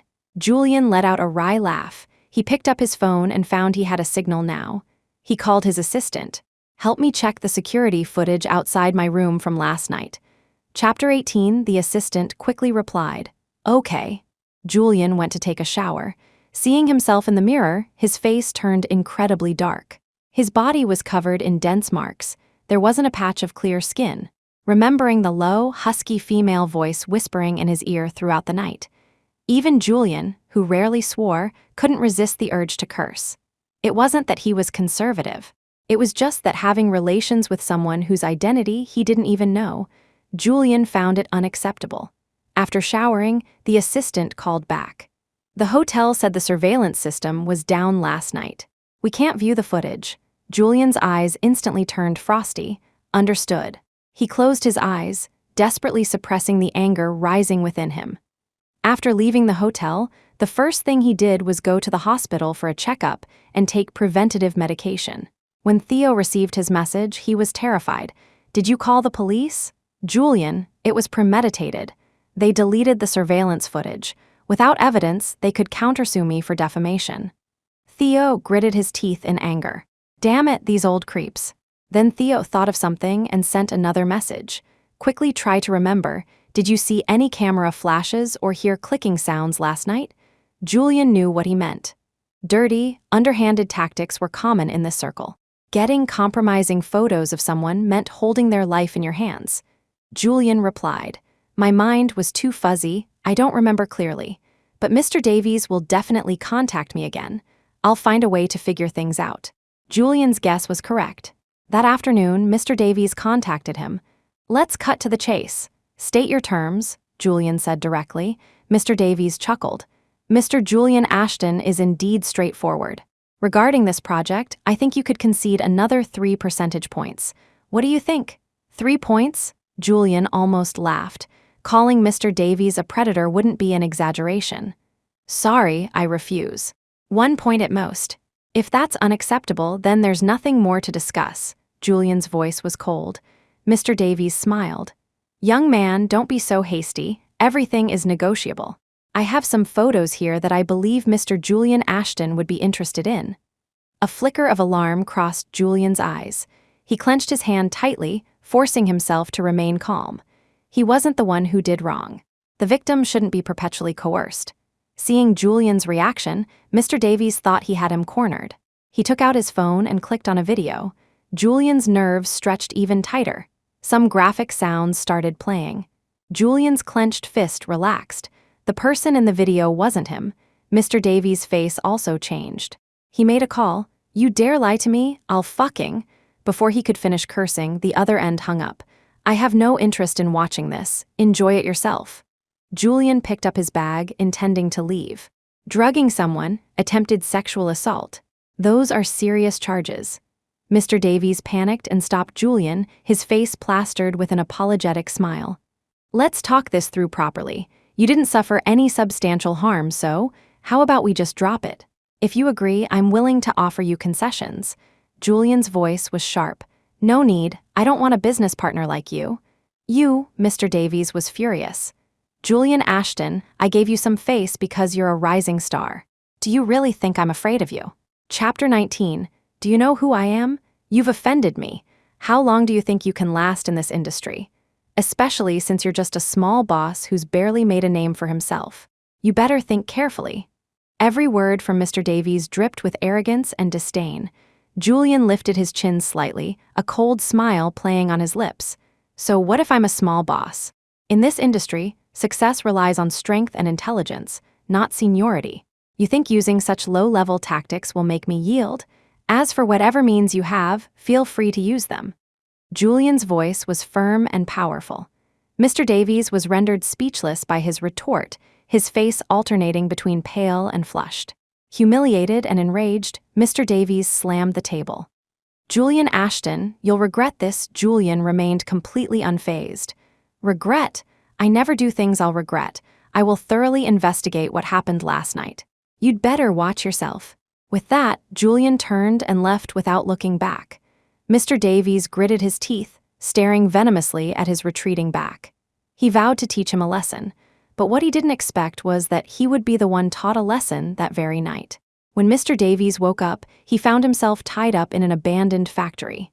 Under the dim light, a tall figure sat silently in the center, backlit, their face obscured. Beside them stood several men dressed in black. Before he could see clearly, fists and feet rained down on him. Mr. Davies curled up in pain, letting out shrill pleas for mercy. Who are you people? Money or power, whatever you want, I'll give it. Spare my life. Tell us honestly what you did the night before last, Mr. Davies stammered. I didn't do anything. The next second, a heart-wrenching scream pierced the air. One of Mr. Davies' fingers had been severed. His face was ashen, large beads of sweat rolling down his forehead. Please, please let me go. As Mr. Davies begged softly, he saw the woman in the main seat slowly walk towards him. When he saw her face clearly, the fear in his heart instantly peaked. It was like seeing Satan crawled up from hell. Under extreme terror, Mr. Davies' body trembled uncontrollably. He no longer dared to hide anything and confessed everything he had done to Julian that night. I didn't expect it to turn out like this. I truly know I was wrong. Boss Viv, please spare me. Boss Viv, please let me go. Julian spent the entire night organizing the evidence he had collected. The next day, when he went to the police station to report the crime, he was told that Mr. Davies had already turned himself in. Julian was completely baffled. He couldn't understand why Mr. Davies would surrender. His attitude yesterday had been blatantly arrogant. Could it be a sudden attack of conscience? After getting some information, Julian left the police station. His mind was a tangled mess. Mr. Davies planned to arrange a woman to sleep with him, take compromising photos, and blackmail him. But that woman slept with someone else and deceived Mr. Davies. However, that night he definitely slept with someone. So, who did he sleep with? His head throbbed. He sent a message to his assistant to investigate. 2 days later on a morning, there was finally a lead. Sir, we found her. It was a waitress from the hotel. Julian rubbed his temples and said softly, give her 300,000 USD as an apology. He thought the matter was closed, but the assistant reported again. Sir, that waitress asked to see you in person. Chapter 20. Hearing this, Julian's hand paused mid-rub on his temple. He pondered for a few seconds and then agreed. He preferred to resolve matters completely in one go. Inside the softly lit private room of the hotel, Julian wore a pale purple suit, giving him a unique charm. His skin, like fine white jade, sparked the imagination. Yet, he possessed a pair of clear, cool eyes that were sharp and intimidating when he wasn't smiling. Just then, the door to the room was gently pushed open. A pretty waitress walked in. When her gaze landed on Julian, a flash of astonishment crossed her eyes. The assistant respectfully said, Sir, this is the waitress. Her name is Hannah Swift. Hannah looked like she could still be a college student. She seemed somewhat reserved. Hello. Julian looked up slightly, his cool gaze sweeping over her, his voice calm. My apologies. I was in a peculiar situation that night. If 300,000 isn't enough, I can offer you 1 million in compensation. Hannah quickly waved her hands, saying urgently, No, I don't want money. Julian frowned, his eyes filled with confusion. I want to stay by your side. Is that okay? Hannah looked at him intently. No, that night was just a mistake. Julian refused without hesitation. Hannah seemed hurt. I haven't been with any other man. You were my first. I want to take care of you. This statement stunned Julian. His gaze fell upon Hannah again, looking her up and down. He felt somewhat puzzled. Was this really the domineering, assertive, and very proactive woman from that night? The contrast was quite significant. Seeing Julian seem to hesitate, Hannah continued, "Please don't reject me. I'll be good to you." Watching Hannah's portrayal of an innocent young woman deeply wounded by love, Julian felt a headache coming on. He took a deep breath. Her pitiful appearance made him feel a twinge of guilt. After all, this was his mess to clean up. Perhaps she would come to her senses after a while. Finally, Julian sighed helplessly. "All right then, you can follow me for now." Hannah was instantly overjoyed, her small canine teeth showing charmingly under the light. Julian initially thought Hannah would be trouble, but he didn't expect Hannah to be incredibly obedient and know her place. She wouldn't bother him when he was busy, and she would help alleviate his worries when he was stressed from work. Her sharp mind made Julian feel that being a waitress was a waste of her talent. Hannah lowered her eyes.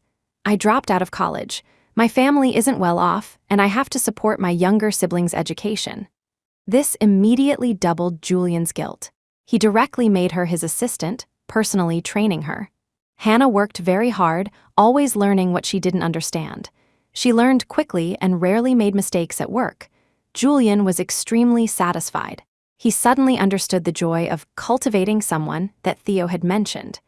Before long, rumors spread within their circle that Julian Ashton was keeping a young gold digger. It was said Julian adored her, taking her everywhere he went. There were even more outrageous stories. This news also reached Victoria Bancroft. Inside the study, Victoria's face was as dark as the sky before a storm. Upon seeing the news about Julian and Hannah on the screen, she completely snapped. Crash, she swept everything off the desk onto the floor. The sharp sound echoed, leaving the study in chaos. Victoria stood up, trembling slightly with anger. She practically gritted her teeth.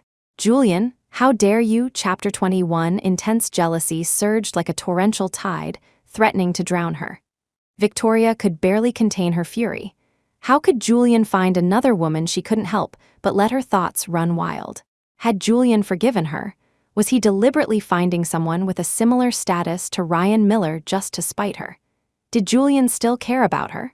This thought circled endlessly in Victoria's mind, making her even more agitated. Victoria abruptly stood up. Her mind fixated on one thing, seeing Julian. Just as she was about to leave, the butler stopped her. Mr. Ainsworth spoke anxiously.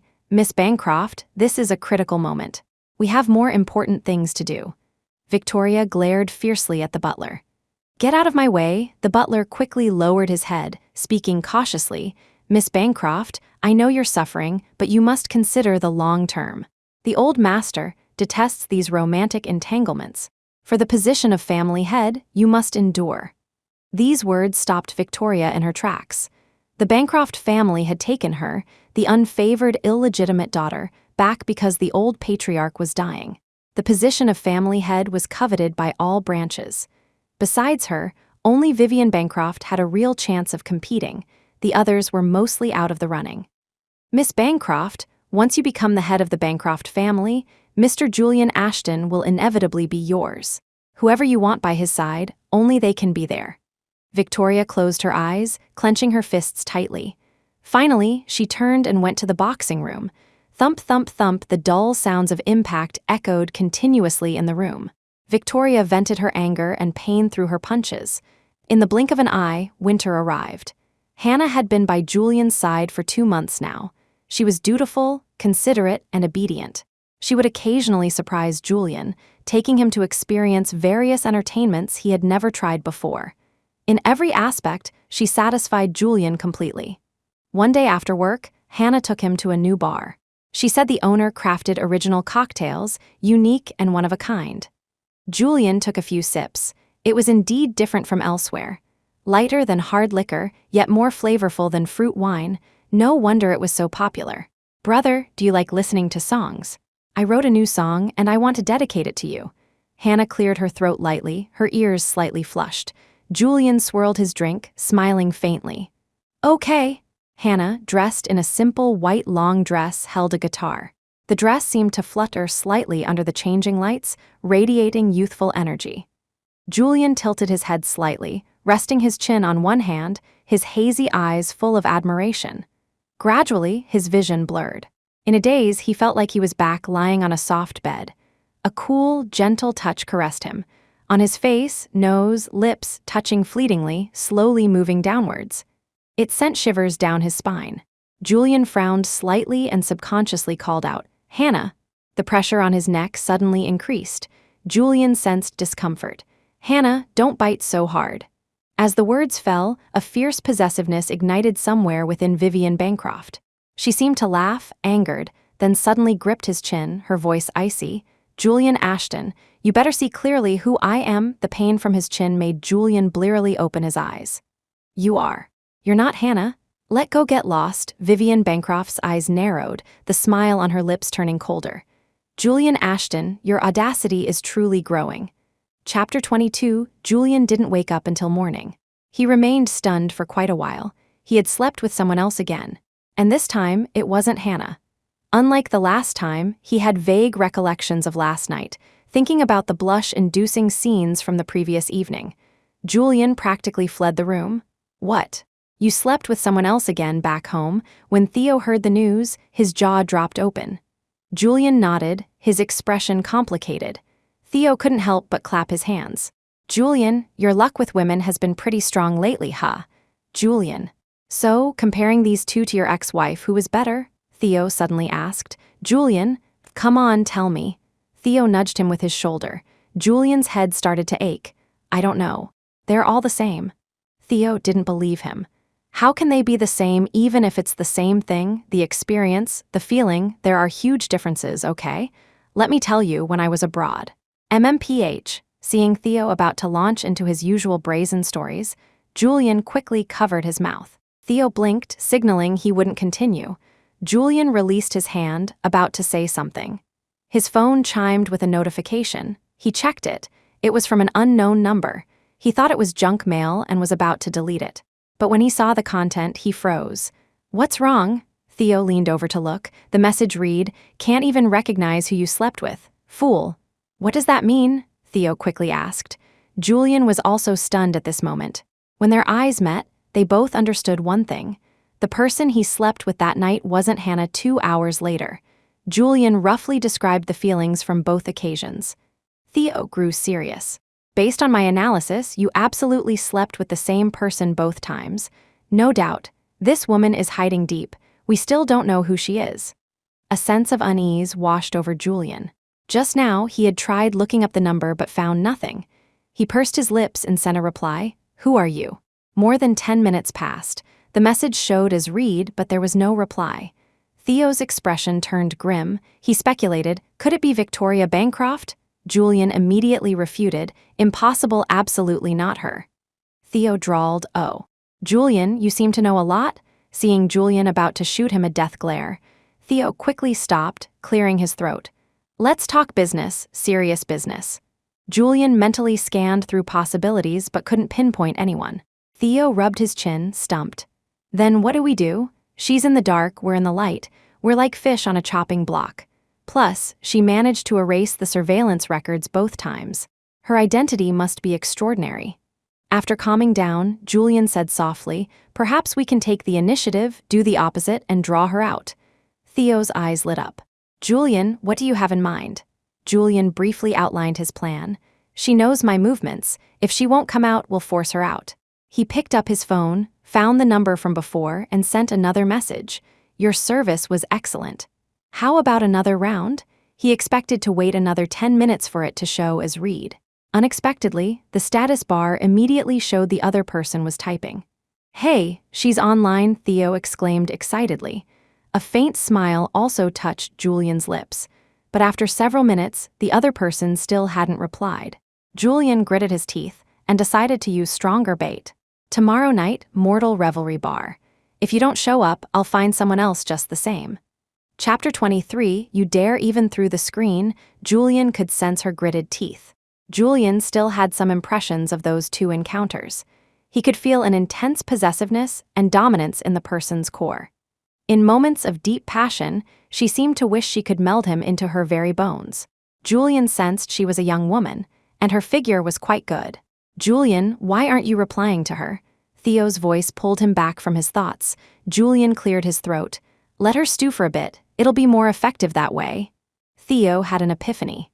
"Oh, Julian, when did you learn this push and pull technique? Did you learn it from little sister Hannah? This is a common tactic in business. Don't overthink it." Julian picked up a soft cushion and threw it at him. Theo, hit by the cushion, didn't stop laughing. "I don't believe you. Quick, tell me, what other tricks has little sister Hannah taught you? You're almost competing with me now, huh?" The two roughhoused playfully, the white cat weaving around them, creating a warm and happy scene. Mortal Revelry Bar had a special theme tonight. Masks were required. Julian wore a black haute couture suit, a limited edition watch on his wrist. It added a touch of mystery to his naturally cool temperament. Theo, in a navy blue suit, leaned closer and whispered, "Julian, with this look tonight, you'll definitely lure that person out." Julian smiled, his peripheral vision scanning the surroundings. "Hope this isn't all for nothing." The two were eye-catching, and soon, several women approached them. A woman wearing a butterfly mask brought a glass of wine to Julian. "Sir, would you honor me with a drink?" Julian smiled charmingly. Of course, they clinked glasses and started chatting. The woman was humorous and witty, making Julian laugh several times. His casual smile was as captivating as a night elf, revealing a fleeting allure. This scene was fully witnessed by Vivien Bancroft not far away. Crack the glass in her hand shattered. The cold aura emanating from her scent chills down her subordinate spines. Seeing the woman by Julian's side getting closer and closer to him, Vivien could bear it no longer. She strode purposefully towards Julian. Julian almost instantly sensed a familiar presence. The next second, a figure wearing a fox mask appeared before him. Julian's heart pounded violently. He had a strong feeling. This was the woman he was looking for. The woman beside Julian protested, "Hey, sister, first come, first served. This is my..." Before she could finish, she was escorted away. Vivien's eyes remained fixed on Julian from beginning to end. Her figure approached him step by step, until Julian had no room to retreat. He wrapped his large hand around the woman's waist, his cool eyes tinged with intoxication. "Hello, beautiful." Vivien gritted her teeth, anger and desire warring in her eyes. "Do you have any idea what you're doing right now?" Julian laughed. "Of course, I know. I was waiting for you." Vivien broke free, helping him stand steady.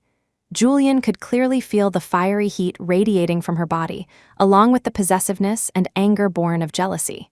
Julian flashed a mischievous smile and leaned in close to her ear. His lips parted slightly.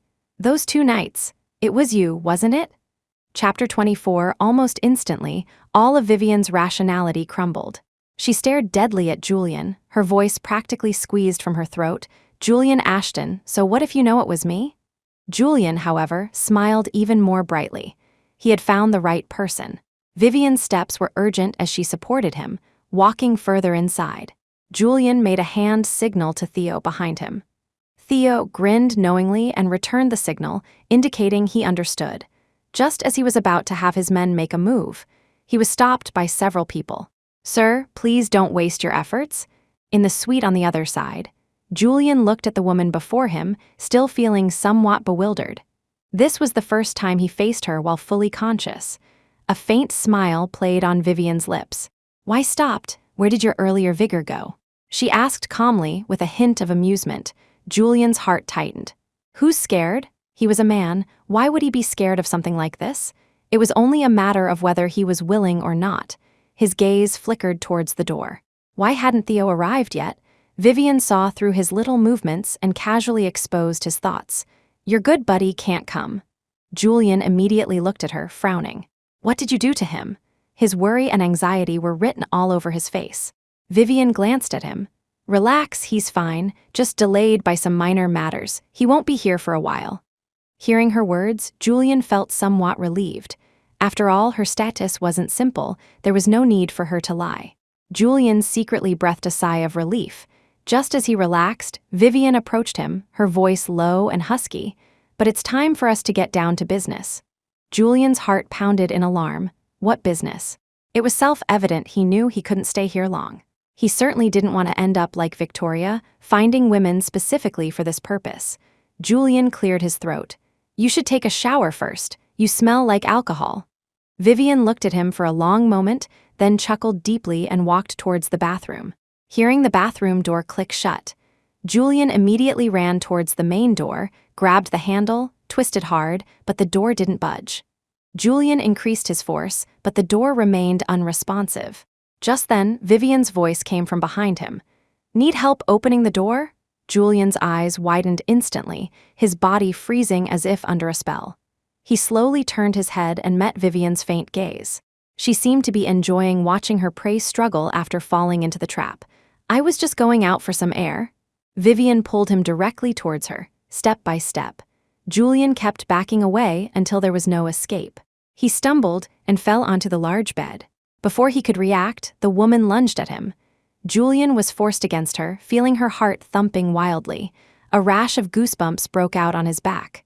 "Wait, can't you women be a little more reserved?" Julian said hastily. "Heh," the woman's voice reached his ears. Vivien looked at him, undisguised desire in her eyes, moving restlessly against him. Julian's eyes widened. "If you don't let go, I'm going to get physical." Vivien didn't want to waste words and kissed him directly. The kiss was fervent, as if trying to devour him. Julian broke free from the passionate kiss and scrambled off the bed. "I've never seen such an aggressive woman, but at least let me see what you look like." Vivien's movements instantly stopped. The entire room fell into silence. Julian could even hear his own rapid heartbeat. After a long pause, Vivien tilted her head slightly, her phoenix eyes fixed on him. "You really want to see?" Julian answered without hesitation. "Of course. I'm a man, you're a woman. I know I need to be responsible, but at the very least, I need to see what my woman looks like." Vivien seemed pleased by something he said and smiled. Her slender fingers slowly reached for the mask on her face. The entire process felt like it was in slow motion. Julian stared intently at her hand, his heartbeat accelerating further. When he saw her face clearly, Julian's mind jolted violently. He was so shocked, he couldn't utter a single word. Chapter 25, the woman before him was actually his ex-girlfriend? Julian never imagined that the person in front of him was the ex-girlfriend he dated for less than a month while studying abroad. He couldn't clearly remember the days they spent together.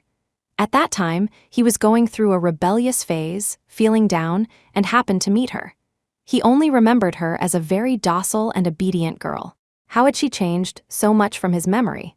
Vivien watched his stunned, almost losing composure appearance and smiled. "What's wrong? Cat got your tongue?" Julian felt a mix of emotions, looking at the flawless, jade-like face before him, beautiful as a fairy. For a moment, all words seemed stuck in his throat. Vivien sneered. "It doesn't matter if you don't remember me. Didn't you say you'd support me? Come on, let me serve you." Saying this, she resumed her unfinished business from earlier, even more urgently than before. Julian snapped back to reality and easily pushed her away. After all, he was sober now. "I remember you." The two just stood there. At the critical moment, a sharp ringtone shattered the charged atmosphere. The ringing sounded exceptionally piercing in the room, quiet except for their heavy breathing. Vivien frowned, her rationality forcibly dragged back by the sound. She released him and answered the phone. Julian didn't know what was said on the other end, but he saw her expression darken considerably. After hanging up, Vivien gave him a deep look, then said coldly, "Let's go." With that, she walked towards the door. As she was leaving, she added, "Get rid of that pretty boy you keep around." Her tone was low and allowed no refusal. Julian's mind was still in turmoil long after she left. 20 minutes later, Julian found Theo. "Theo, are you okay?" Julian asked nervously. Theo also looked him over carefully from head to toe. "Did that woman do anything to you?" Julian looked at him. "What are you thinking? What could a woman do to me?" Theo chuckled slyly. "Well, you're quite innocent after all. Let's talk at home, talk at home." Back home, Theo sounded like he had just survived a disaster, his voice trembling slightly. "Julian, that woman is Vivien Bancroft." Julian froze instantly. When they were abroad, they used English names. He truly never expected that woman to be Vivien Bancroft. Theo paced back and forth in the room as he spoke. "She's the big boss behind the Bancroft family, the legendary cold-blooded, ruthless female psycho. How did you get involved with her? How do you two know each other?" Theo was practically dying of anxiety. Julian had no choice but to tell him everything about his history with Vivien. After listening, Theo's jaw dropped in astonishment. It took him a while to recover. Theo exclaimed excitedly, "Buddy, your love life is quite rich, huh? Hiding it well." Julian rubbed his forehead, speechless. She now wants me to get rid of Hannah. Theo advised, get rid of her, get rid of her. Even I'm scared of her methods. For little sister Hannah's safety, just obey for now. If you really like her, you can keep her secretly. Julian didn't know whether to laugh or cry at his words. He certainly didn't want to be like a certain someone. The next day, Julian found Hannah and briefly explained that he was transferring her elsewhere, but nothing else would change. Hannah's body jolted. Why do I have to leave? Am I not obedient enough? Her voice held a hint of grievance, her eyes reddening like a small pet unjustly abandoned by its owner. Julian looked out the window. This is a company arrangement. There's no particular reason. Hannah anxiously walked over to him. Brother, I know I might still have shortcomings, but I can change. Please don't transfer me away, okay? I don't want to leave you. Chapter 26. In the end, Julian softened and agreed to let Hannah continue as his assistant.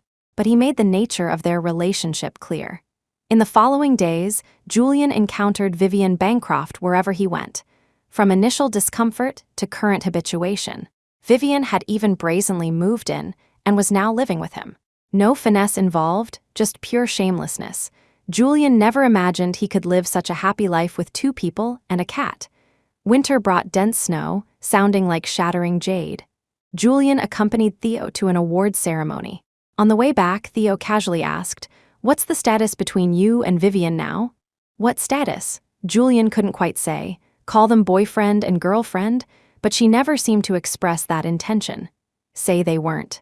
But she seemed to pour all her tenderness onto him. Even Julian, who had psychological scars regarding the Bancroft family, couldn't find fault with her. Vivien was different from Victoria. Their love was different too. On New Year's Eve, Vivien accompanied Julian to watch a movie. They clearly had a home theater, but Vivien insisted on dragging him to a cinema, saying she wanted to experience the feeling of a date. Julian complained to Theo via text. Theo replied, "Buddy, could she be trying to experience the things she missed doing with you when you were younger? Definitely lovesick." Julian never thought Vivien would ever be associated with the term lovesick. Just as he was about to reply, a slender hand snatched his phone and intertwined their fingers. Vivien said displeased, "On a date, don't do things unrelated to the date." Julian. The movie was a love story where the main characters didn't end up together. Julian felt it was a pity. Vivien held the cat in her arms up to his face, wiggling its little paw while mimicking a cat's tone. "Meow, Daddy, don't cry. Crying will ruin your handsome face, meow. Mommy will buy the film company tomorrow, make a sequel, and let them be together." Julian, initially lost in sadness, couldn't help but burst into laughter at this scene. He reached out and gently tapped Vivien. "That's the only trick, you know." Goose down snow floated onto the 2 of them. She and he kissed in the snow, hair turning white together like the snow. They only reluctantly separated when both were breathless. Just as she was about to speak, her phone rang urgently. A cold glint flashed in Vivien's eyes. She tucked the cat into his arms. Julian took it, somewhat puzzled. Vivien said coolly, "Julian, I'll be very busy for a while. I won't be coming over often." Julian didn't think much of it, casually replying, "Oh, got it. Go handle your business."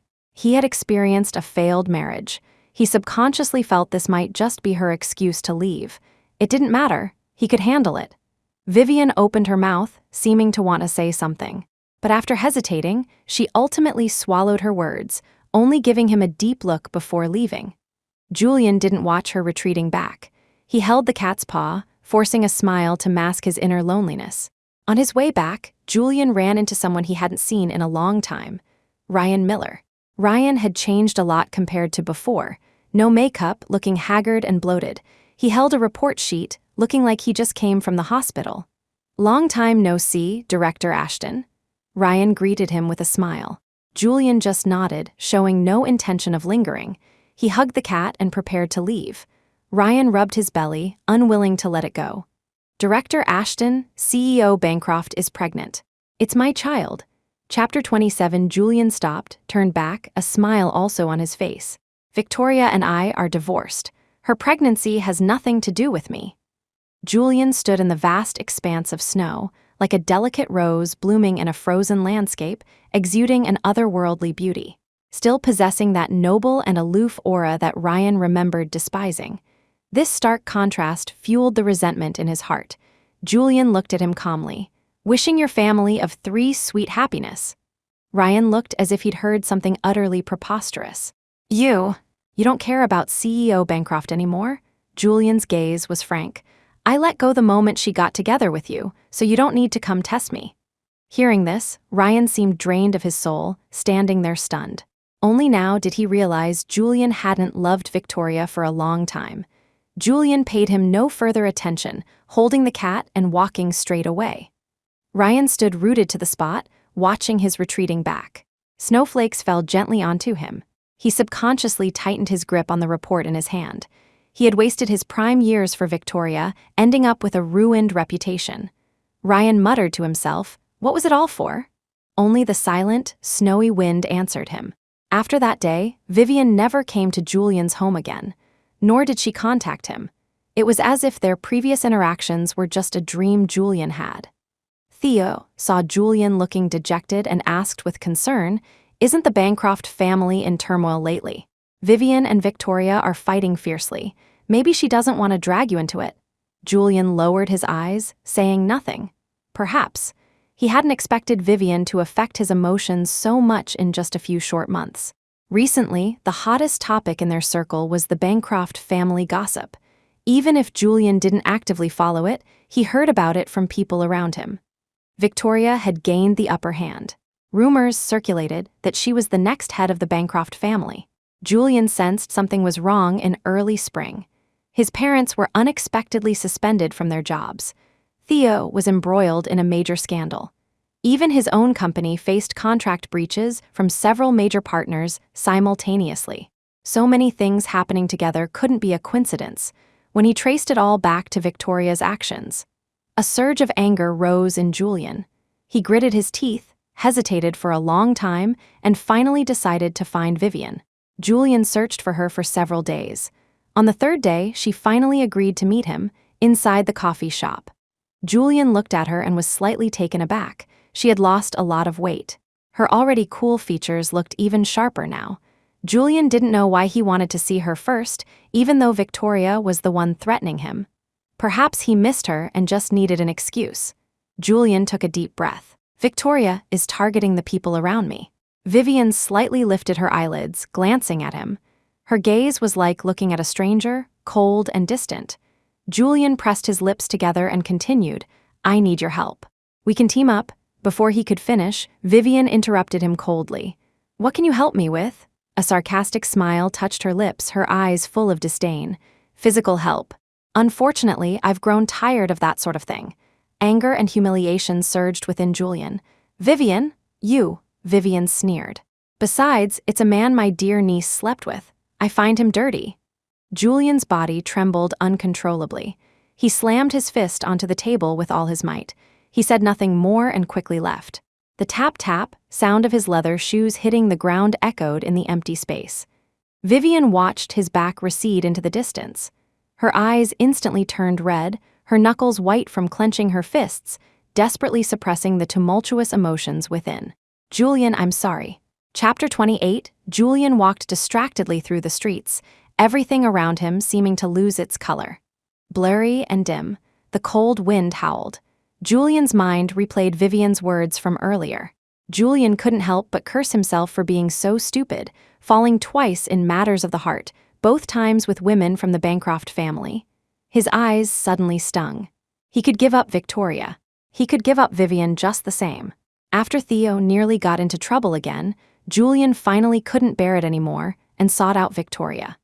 He hadn't expected the Harborview Estates villa he had previously sold to be back in Victoria's hands. Victoria sat on the sofa, her posture elegant and relaxed, like someone waiting for a disobedient pet to return. Julian took a deep breath. "Victoria, we need to talk." His voice was steady, but the slight tremor at the end betrayed his inner anger. A faint smile appeared on Victoria's face. "Let's have dinner first. No rush." The power was in her hands. Julian could only comply. Julian keenly noticed that Victoria was wearing a dress identical to the one he had bought her. Even the style of the buttons was exactly the same. The food on the table was also dishes they often ordered on their dates. Julian knew she was doing this deliberately and felt like he had a lump in his throat. The meal dragged on. Victoria seemed to be in a good mood, serving him food while reminiscing about their past. Julian chewed mechanically, finding the food tasteless. Finally, after dinner, Julian put down his cutlery, unable to hold back any longer. "What exactly will it take for you to leave the people around me alone?" Victoria looked at him, her lips slowly curving upwards. "Come back to me." Julian shot up abruptly, making a loud noise as the chair scraped harshly. "What are you talking about?" Impossible. Victoria remained unfazed by his reaction, still maintaining a gentle smile. "It's true I was wrong in the past. Now I'm setting things right. Julian, let's start over." Julian found her utterly disgusting now. He turned to leave, but Victoria's voice came from behind him. "Julian, I'm very busy. If you come looking for me next time, I might not have time." A blatant threat. Julian stopped in his tracks. Victoria's smile deepened. She slowly walked over to him, placing her hands on his shoulders. Julian felt like he was being coiled by a venomous snake. The nausea rising within him made it hard to breathe. Victoria slowly took his hand and gently placed a kiss on it. "Julian, this time I will treat you well." A week later, Victoria brought Julian to the old family estate, publicly announcing their wedding in 2 months. The Bancroft family members' expressions changed. "Victoria, you. This man previously harmed the Bancroft group, you. It was my fault before. I wronged Julian. He has every right to be angry." She looked at Julian, her eyes full of tenderness. "Luckily, Julian is willing to give me this chance." A wave of nausea rose in Julian's chest, but his face remained calm as water. With Victoria's statement, the others didn't dare say much more. After all, she might be the next family head. Suddenly, Julian felt an icy gaze fall upon him. He subconsciously looked over and saw Vivien's eyes, filled with mockery and sarcasm. Victoria linked her fingers with his and led him towards Vivien. "Julian, call her little aunt." Chapter 29, Vivien's phoenix eyes stared deadly at the hand intertwined with Julian's. Her gaze was ice cold. Julian looked up at her and calmly said, "Little aunt." As the words fell, Vivien's hand hanging by her side instantly clenched, as if she might throw a punch the next second. "Little aunt, Julian is addressing you." Victoria's lips curved upwards. Vivien shifted her gaze away, practically squeezing the words through her teeth. "Nephew-in-law, you're too kind." Everyone present could feel the heavy, cold pressure in the air, and the faint smell of gunpowder lingering. After dinner, Victoria chatted with a group of people. Julian felt suffocated and made an excuse. "I'm going out for some air." "All right, the back garden at the estate is nice. You like flowers and plants? You can go take a look." Victoria played the role of the perfect wife. Julian didn't want to play happily married couple with her and quickly left. In the back garden, Julian wandered aimlessly. Victoria was practically reigning supreme now. He wondered if he should just take his parents and Theo abroad. But his parents were older and wouldn't adapt well to life overseas. But was he really destined to be trapped by Victoria's side?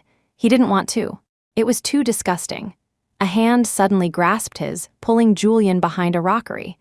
Before Julian could speak, her kiss landed on him, recklessly stealing his breath. When Julian saw who it was, the anger in his heart flared up instantly. He used all his strength to push her away forcefully. "Didn't you say I was dirty? What is little aunt doing now?" Julian's chest heaved violently, the hand that pushed her away still trembling faintly. A flash of pain seemed to cross Vivien's eyes. She looked away. "Leave this place. Don't get involved in the Bancroft family matters." Hearing this, Julian let out a cold laugh, his voice full of sarcasm. "What does it have to do with you, little aunt? We have no relationship now. You're a woman, mind your reputation." He left quickly. Vivien watched his back until it disappeared. Then she smiled, seemingly angered into laughter. His temper is getting worse. When Julian ran back to his room, his chest was still heaving violently. He was about to get into bed but found Victoria sitting in his room. Victoria's eyes were icy cold, staring at his lips. "How did your mouth get cut?" Julian's mind raced. "I accidentally bit it earlier." Victoria let out a cold laugh, like a crack spreading across ice. She grabbed his arm forcefully. "Bit it yourself. Do you take me for a fool?" Victoria reached out her fingers and roughly wiped the mark from his lips. Her movements held no tenderness, like handling an inanimate object. Julian's lips quickly turned red, even slightly swollen. He started to struggle. "Let go of me, Victoria." Victoria seemed not to hear, her eyes falling into a frenzy, until red blood seeped from Julian's lips. Victoria's rationality barely returned, and she released her grip. She looked like a child who had done wrong. "Julian, Julian recoiled in disgust, feeling like she was a madwoman. Victoria flinched, stung by the aversion in his eyes. She backed out of the room, closing the door behind her, saying, "Julian, stay here until the wedding. Don't contact anyone." Chapter 30. From that day on, Julian was completely confined here. Once a week, Victoria would allow Theo to meet him, but only for a limited time. It had to be said, Victoria really knew how to manipulate people. As the wedding date drew closer, Julian truly couldn't sit still. He didn't even have a phone now, and had no idea what was happening outside. He could only try various ways to probe the household servants for scraps of information, but it wasn't very effective. Julian began scheming, pretending to curry favor with Victoria, occasionally asking about her daily routine. Victoria seemed very pleased and expanded his range of movements slightly, less than a month before the wedding. Julian took advantage of her being drunk, wanting to check her computer for any useful information. She caught him. Julian expected to be imprisoned again, but instead, she just stroked his hand. "Julian, I won't hit you. I'll only hit those who incite you. Kiss me once, and I'll pretend this never happened." Victoria looked at him, terrifyingly calm. Julian suppressed his nausea and kissed her cheek. Victoria instantly transformed into a soothed kitten, rubbing against his palm. "Tomorrow, the suit will be delivered. Try it on. It looks even better than the one from our first wedding. You'll definitely like it." Julian replied casually with an On the wedding day, the venue bloomed with flowers and fluttered with ribbons, reportedly designed by Victoria herself. Julian, wearing a white suit, was slowly led down the aisle by servants. Because his ankles were shackled, his movement was restricted, and he could only walk with support. None of his family or friends were at the wedding, only Bancroft family members and Victoria's group of friends. What Julian found strange was that Vivien didn't seem to be there either. While lost in thought, he had already reached Victoria, who stood before him in a white wedding gown. Victoria's gaze was soft, seemingly only able to see him. Just as they were exchanging vows, bang! A loud noise shattered the solemn atmosphere. The entire wedding venue descended into chaos. The doors were forced open. Vivien, Theo, and a group of police officers walked in. "Julian!" Theo shouted loudly. A flicker of joy crossed Julian's eyes, and he started to run towards them. Victoria's face instantly turned sinister. She grabbed Julian and started pulling him away. Julian struggled. Victoria injected something into his arm, and he passed out. When he woke up again, he found himself on a boat. The cold, damp, salty air hit his face. Julian looked at Victoria standing at the bow, his body trembling involuntarily. "Victoria, stop this." Victoria slowly turned her head. "Julian, I couldn't get the Bancroft family, but I have you. You will stay with me." "Julian," suddenly, Vivien's voice came from not far away. Julian looked over and saw a ship rapidly approaching from behind. Victoria instantly tensed up, dragging the drugged Julian towards the deck. "Victoria, you're cornered. Let Julian go, and I'll give you the Bancroft family." Vivien watched Julian being dragged away, her eyes bloodshot, her heart constricting. Victoria laughed. "What use is the Bancroft family to me?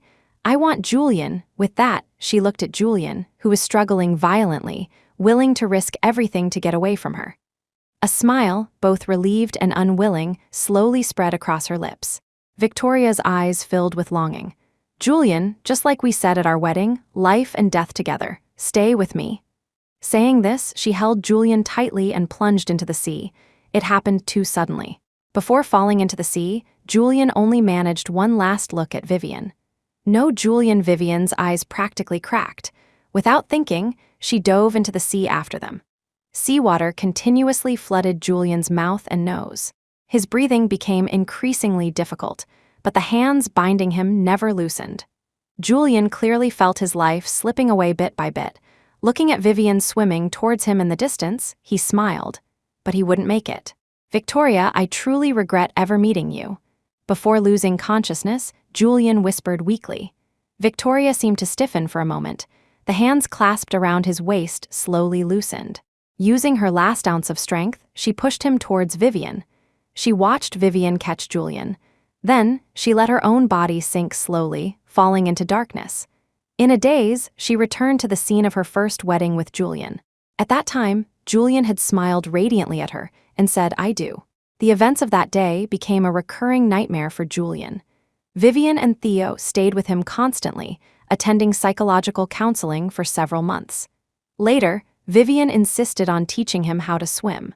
After Julian's refusals proved ineffective, he calmly stated, "I don't think I've forgiven you yet."